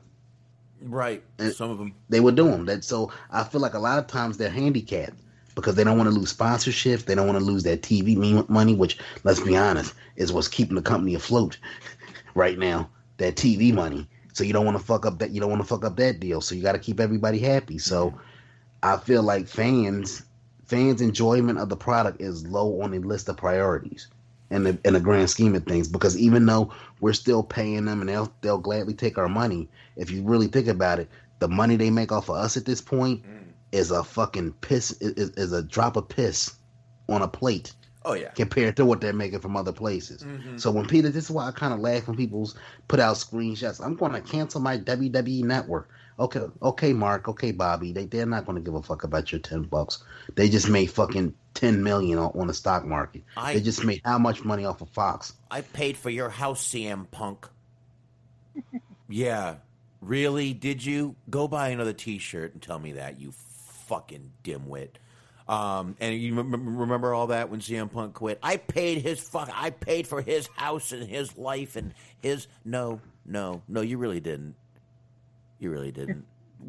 Was that you in the ring, sweating, dying, breaking your ass, working out? No, that wasn't you. Okay, then shut your fucking mouth. Anyway, is your name on my lease, bitch? Yeah, exactly, exactly. There you go. I've never seen you sign my motherfucking check yet. All right. Fucking idiots.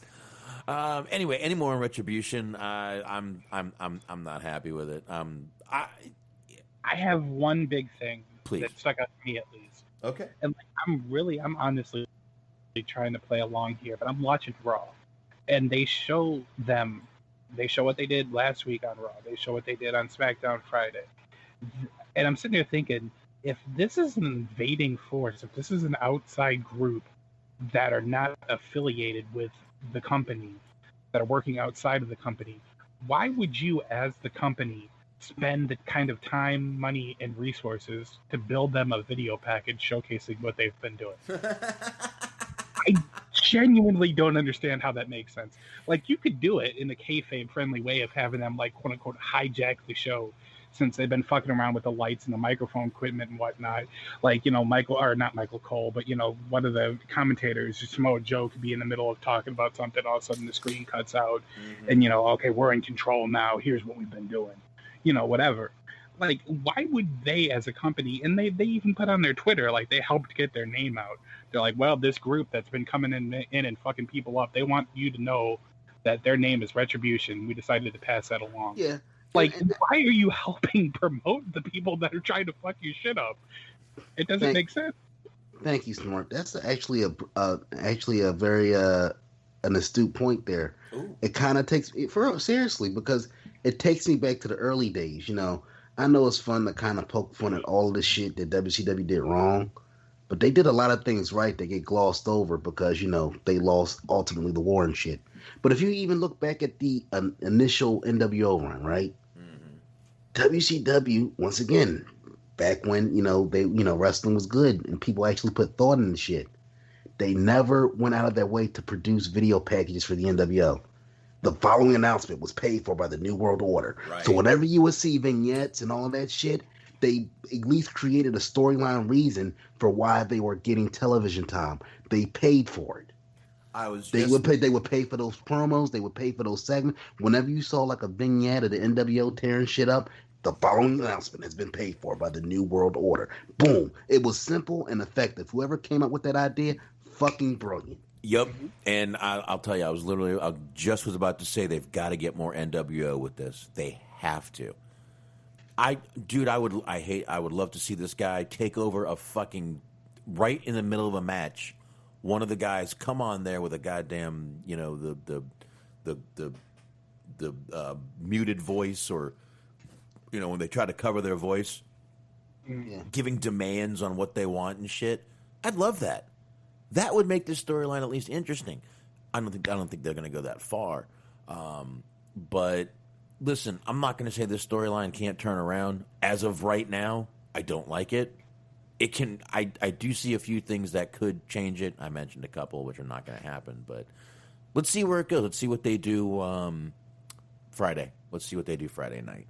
But as far as I'm concerned, guys, I think we should get into. I think we could skip the actual match of the main event and get into the whole Ric Flair thing. I do have a little bit of it, Anthony. I don't know. I haven't watched this video, so we'll have to figure out what's going on with it. But let's set it up a little bit. After the Kevin Owens-Randy Orton match, which was the main event, Orton and Flair had a little moment in the ring. Flair, like Anthony said earlier, when left to his own devices, when able to cut a promo that he has his heart sunk into, this man is still can talk a fucking blue streak on that goddamn mic, man. Absolutely amazing. Get the I know we kind of like make fun of Flair's, you know, crying on cue, man, but this one to get you, man. Mm-hmm. Like, unless you have no soul, no heart, this will fucking tug at your heartstrings, because it touched on a lot of real things in this man's life over the past couple of years, and it's deep. All right. Now, I haven't heard this. I moved ahead a little bit. I'm right to where Rick is starting to speak, I think. He's already looking like he's about to cry, and he hasn't even said a word yet. But anyway, you guys can't see it. Let's go ahead and play some. Let's see what's going on here. I don't know how edited this is or anything, so let's go.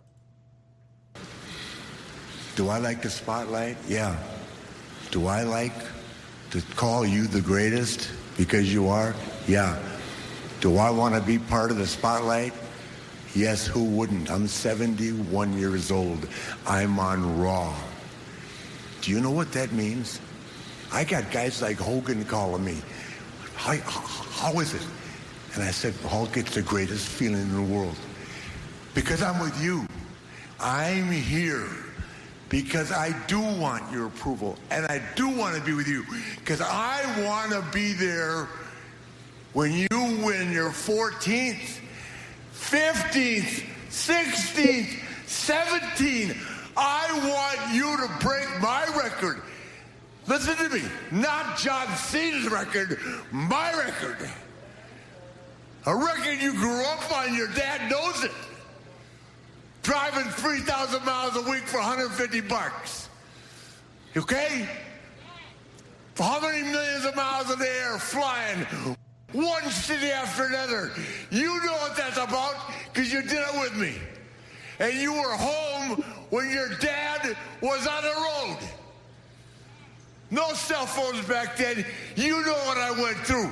That's why I want you, who's crawled from the bottom to the top. You're the greatest performer in the business today. And I love being here with you. But I'm going to tell you something right now. You want to see me get emotional? You know why I can't get mad? You know why?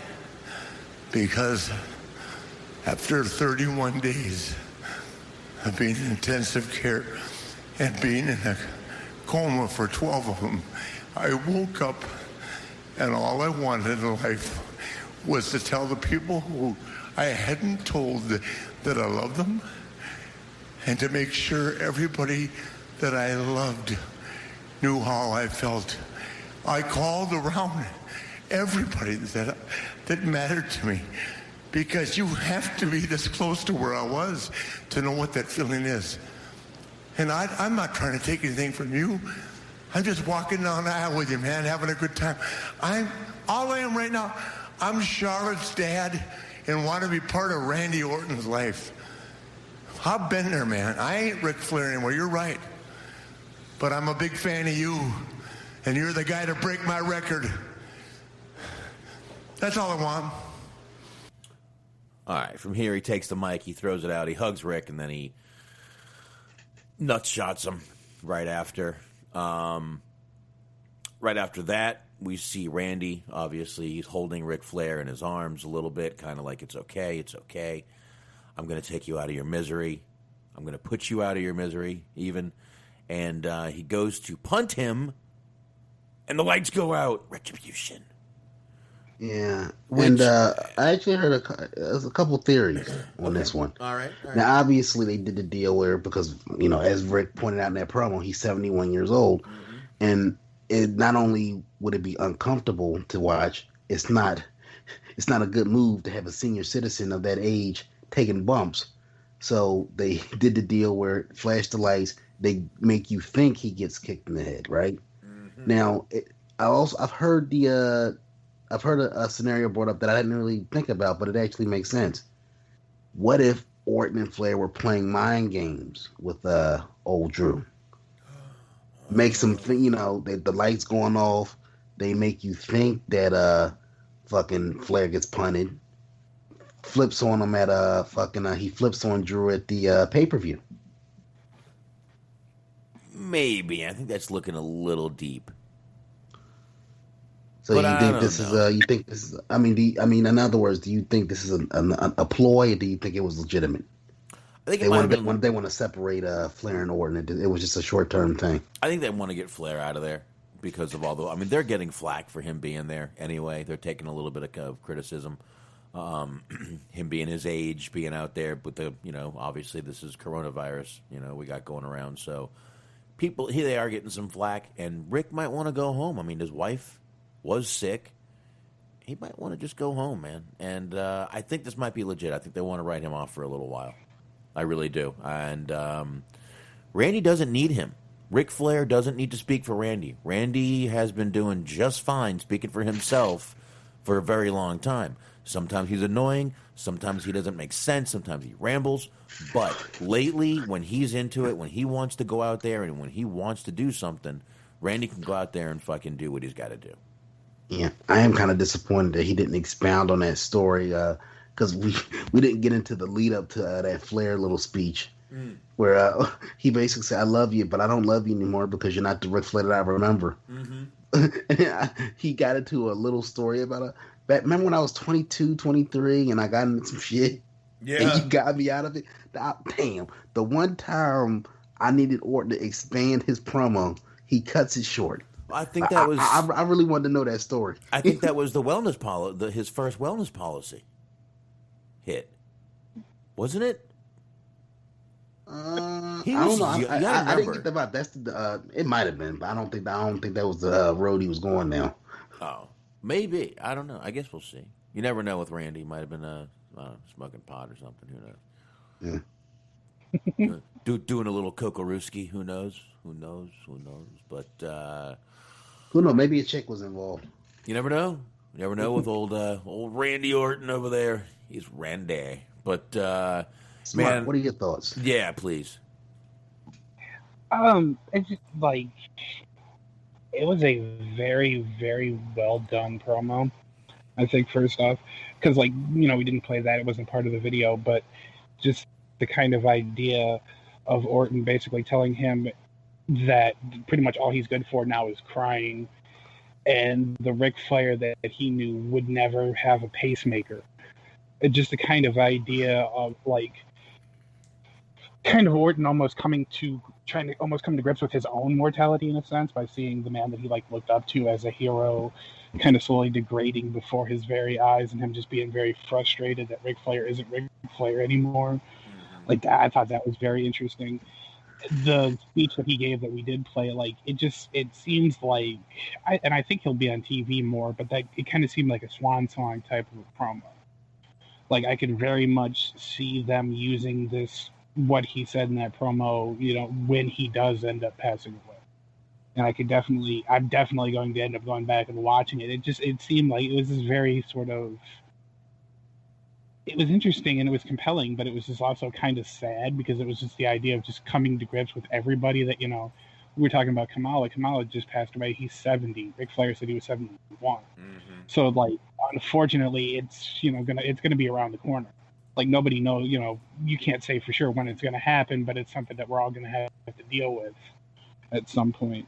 And it was very sad, but it was also very moving. I just didn't expect the kind of range and depth that ended up happening because of the promo. Like I said, no joke, it ended up getting me. I got a little bit teared up a little bit hearing him just kind of say, yeah, I'm not who I was. I do love the attention. I do love the, limelight. But at this point in my life, I just want to be somebody's dad. I just want to be your friend. I just want to live whatever life I have left ahead of me. It was just very, very poignant.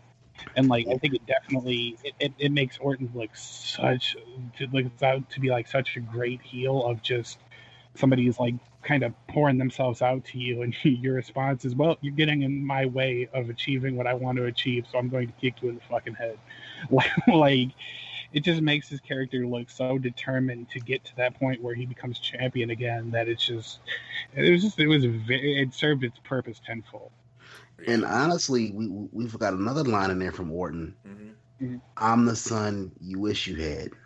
Yes. Yeah. I mean, that to me was, you talk about a dirtbag line for a heel. Because, and look, what there are elements of truth there. Because you look at, David Flair, obviously he's still with us, but clearly he wasn't going to live up to the Flair legacy. Wasn't going to live up to the Flair name. Reed Flair, unfortunately passed away. And you can look at Flair's face when he said that. It was just yeah, I'm proud of Charlotte. She's doing it. I'm proud of Ashley. She's doing the thing. And Megan, I got another daughter, but it's still not the same thing as having a Flair man carry on a name. Yeah, but one of your daughters is married to Conrad. Come on. Yeah, you can't win them all. All right, okay, fair enough, Anthony. We'll leave it at that. Fair enough. You can't all. Yeah, but but look, what you? No, I'm trying to I'm trying to follow up on Smark's excellent little wrap up of that promo. Sorry. No, but no, but when he dropped that line, just look at Flair's face. I don't think I'm speaking out of turn here when I say where that got to him a little bit. Like if you read his face, that was just like, ugh. Like because once again, and I really felt like he kind of like fed off of that line, which gave us that promo. Because it was weird because it kind of, you know what promo it reminded me of? You know, speaking of Smart's point just now, I got that Warrior vibe from it. Where, you know, Pete, the whole knock on Warrior all in years was he cut promos that didn't make sense. But when you look back at that last promo, it made perfect sense. Like I said, he kind of came to grips with everything. Like, you know, that whole weekend, he made peace with everybody that he had beef with. You know, he made his amends, and then he kind of came out and gave his little farewell to the fans. We didn't know it at the time, but it was just like, you know, you made me a hero. You made me a legend. And the stories that you tell about me will live on forever. And it'll make all the work that I put in up to this point worth it. That's kind of what Flair was doing. That was probably like the closest you got to a Richard Flair promo versus a Ric Flair promo. I felt like you got a blending of the two. Like this is probably like the first time where you got Flair on camera to let his guard down, and you got a glimpse behind the real person. You got a glimpse into the real person. Right. Yeah, but it was great.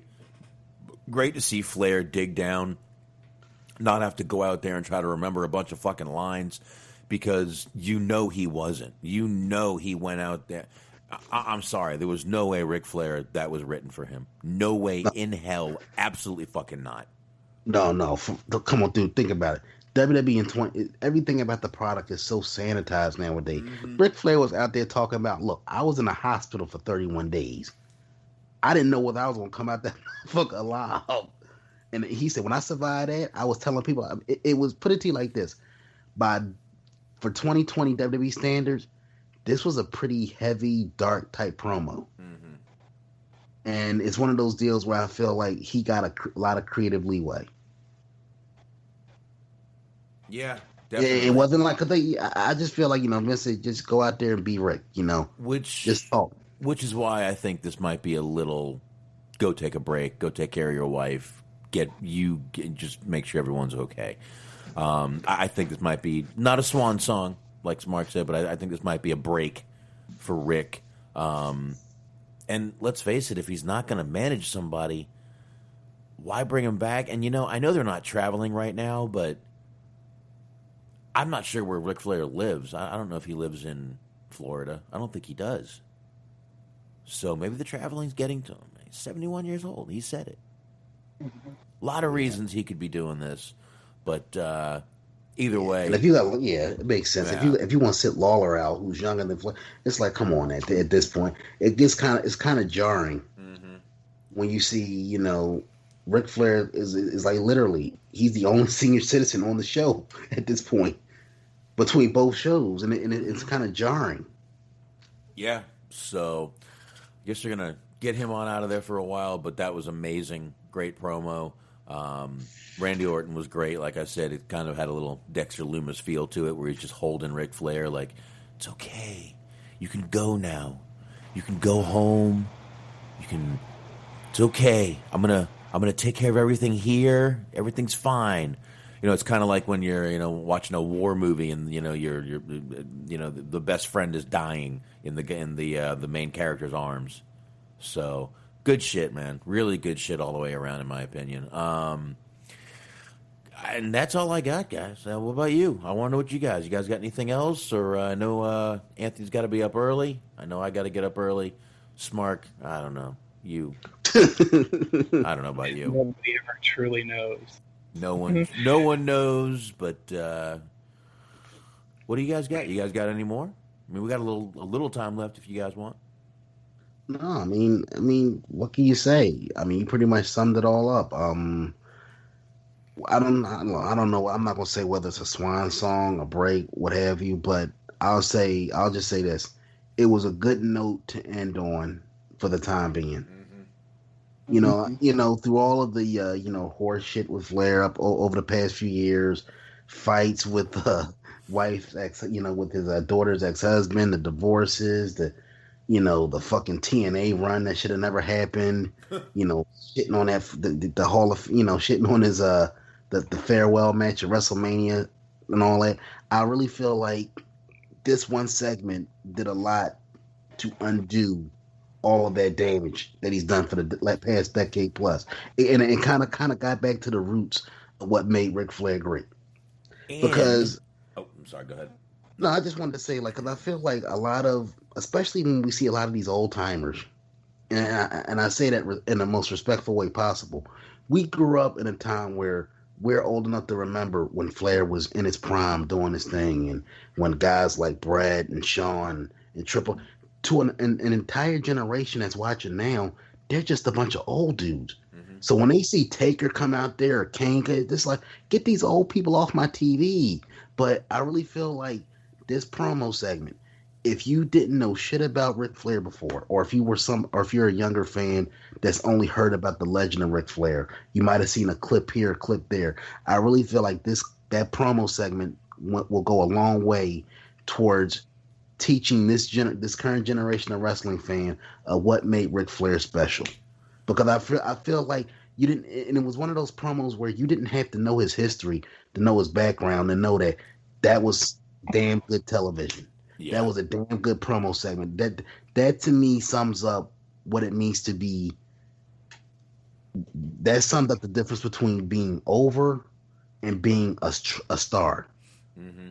You know what I mean? There's a difference. You know what I mean? Over, you can be over for a cup of coffee. You could be over for a particular moment. But when you're a star and you have that presence about you, that never goes away.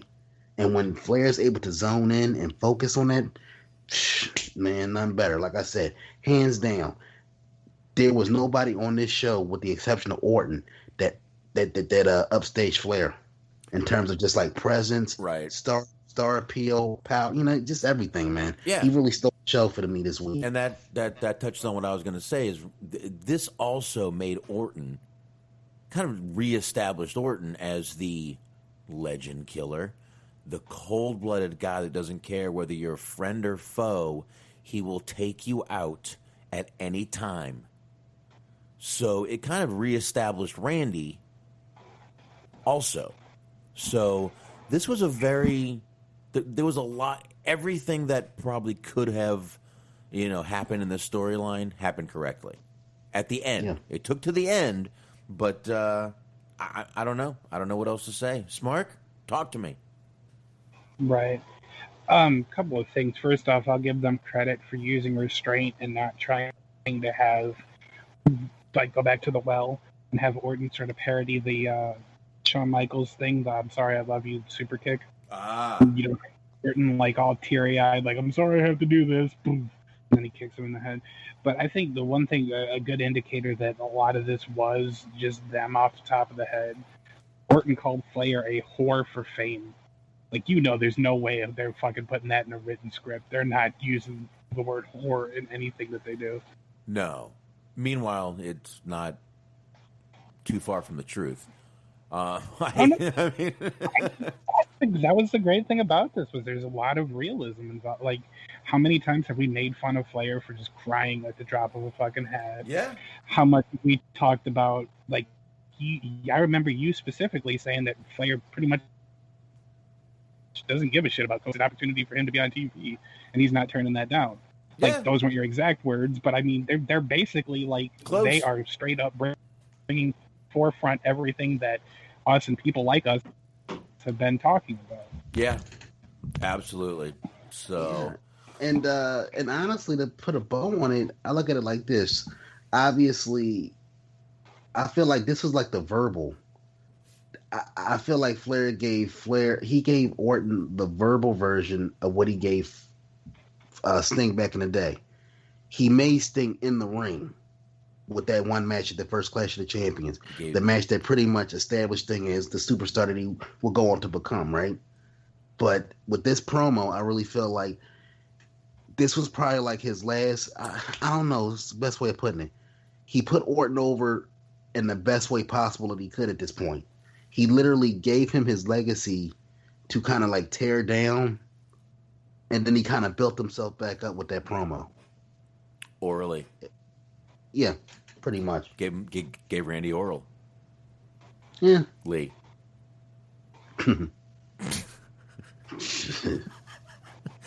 Wow, we have to end on the. We can't end on that. We just.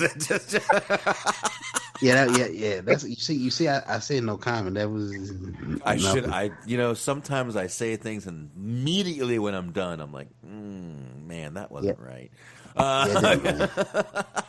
No, but I mean, it's just like it was a fantastic segment. He literally put him. Flair was that was his neck. He could carry a broomstick to a good match. He brought out the best. I put it to you, and on this note, Orton, for a guy that was never known for his promo ability, I really feel like Flair drug greatness out of him. It's almost like Orton took it as a challenge, like because all of them years that they were in Evolution together, and obviously he learned a lot from Flair during that time period. I almost felt like Orton in this segment felt compelled to prove that he was on the same level as one of his idols.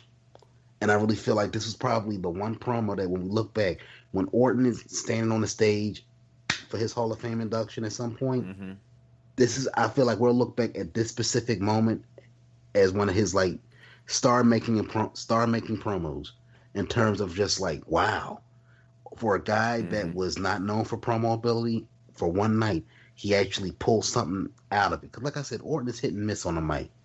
Right. But this is one of those nights where he was just on. He's been on for the past few months, but in particular Monday night, to me, I don't think I'll ever hear another Orton promo where I'm like, I'm lost in it. Right. Okay, but guys, what I really want to do is before we go, I want to start the rumor before everyone else does, so you can say you heard it here first. Cody's going to hire Flair. He's going to be on there for the next tag team championship, tag team appreciation, and he's going to have 3 of the 4 horsemen instead of 2 on AEW. I thought you were going to say he's going to bring him on for the fucking TV title challenge.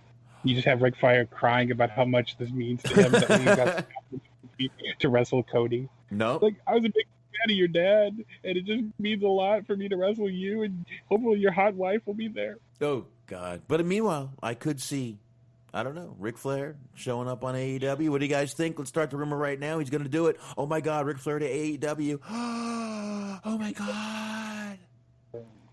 All right. In case he does, you heard it here first. That's it. This is now August 13th, 2020. Remember that? There we go. Guys, what else? Or do we wrap up on that? And on that note, we'll pick up on Friday. Same bad time, same bad channel. Definitely. And, of course, guys, don't forget to check out the high marks over there on the Metal Mitt, 2 T's in Mitt Network, right there on Mixler. That would be Mixler.com/Metal Mitt Network. They're on Sundays, 8:30 p.m. Eastern Time, I believe. I forget. Man, been a long day. And, of course, Bobby Anthem, Bobby Blades. God, I got to get that sound effect for the Blades. And check them out on the Inhuman Experience. And you can check out Bobby Anthem on a bunch of different things. We will get to that, of course. Smart will. And check them out on all the usual podcast platforms. And Unscripted Wrestling Podcast. They can be found on all the usual podcast platforms. And I will be on there for some Jeopardy, and that will be Sunday. I will be on there right around 6:30 p.m. Eastern Time. I will see how I do. I don't know if it's going to be all wrestling. If Doug's asking questions, I'm probably fucked. But we will see what happens that night. Definitely join us over there. And definitely a shout out to Stephen Milan. We appreciate you sharing the show. Check him out on Letterboxd, BOXD.com/Stephen Milan, 2 L's in that Milan name. And of course, you guys want to subscribe, you want to rate, you want to review us. Damn it, review us, you motherfuckers. Subscribe to us on YouTube. Follow us on Spreaker. Like our Facebook page. Stitcher, iHeartRadio, Spotify, Google, TuneIn, Player FM. Anthony, go for it. Bottom Line Pro Wrestling Podcast, Jason Clark, available on Spotify, Google Play, and coming soon to Amazon. So yeah, big things on the horizon for him. So congratulations to him. Rant Time with Ray available on Anchor.fm. Also follow her on YouTube. Ray is spelled R-A-E. Got Shaheen. NuclearHeatShop.com. Clothesline Media with a D for all of your artistic needs. And Smart, take us home. That's right. Once again, it is time to talk about our friends at the Planet Raconteur podcast. That is the Planet Raconteur podcast with Bobby Anthem. You know him, you heard him, you love him. He is going to be there. Papa Dave Sincere is going to be there. Yuck Nass is going to be there. Their new episode dropped yesterday. It's hot off the presses, motherfuckers. If you can listen to us talk for 3 hours, you can listen to them talk for a half hour. It's a much shorter time investment. Check them out. I highly, highly, highly recommend it. There you go. And guys, I did get the email about the Amazon. They are starting to put on podcasts. We will be on there very soon too. And I just haven't had time to get to it, but we will jump on there. Also, another medium you can find us on. Not like I believe we're everywhere. So if you can't find us, let us know. We will get there. And that's it, guys. We will be back Friday, as Anthony said, right here. Same bat time, same bat channel, just like he said. Mixler.com/DirtSheetDudes. Come on over. See you Friday. Woo! There you go. Time to take your drunken ass home. It's all right. If you don't know what to do.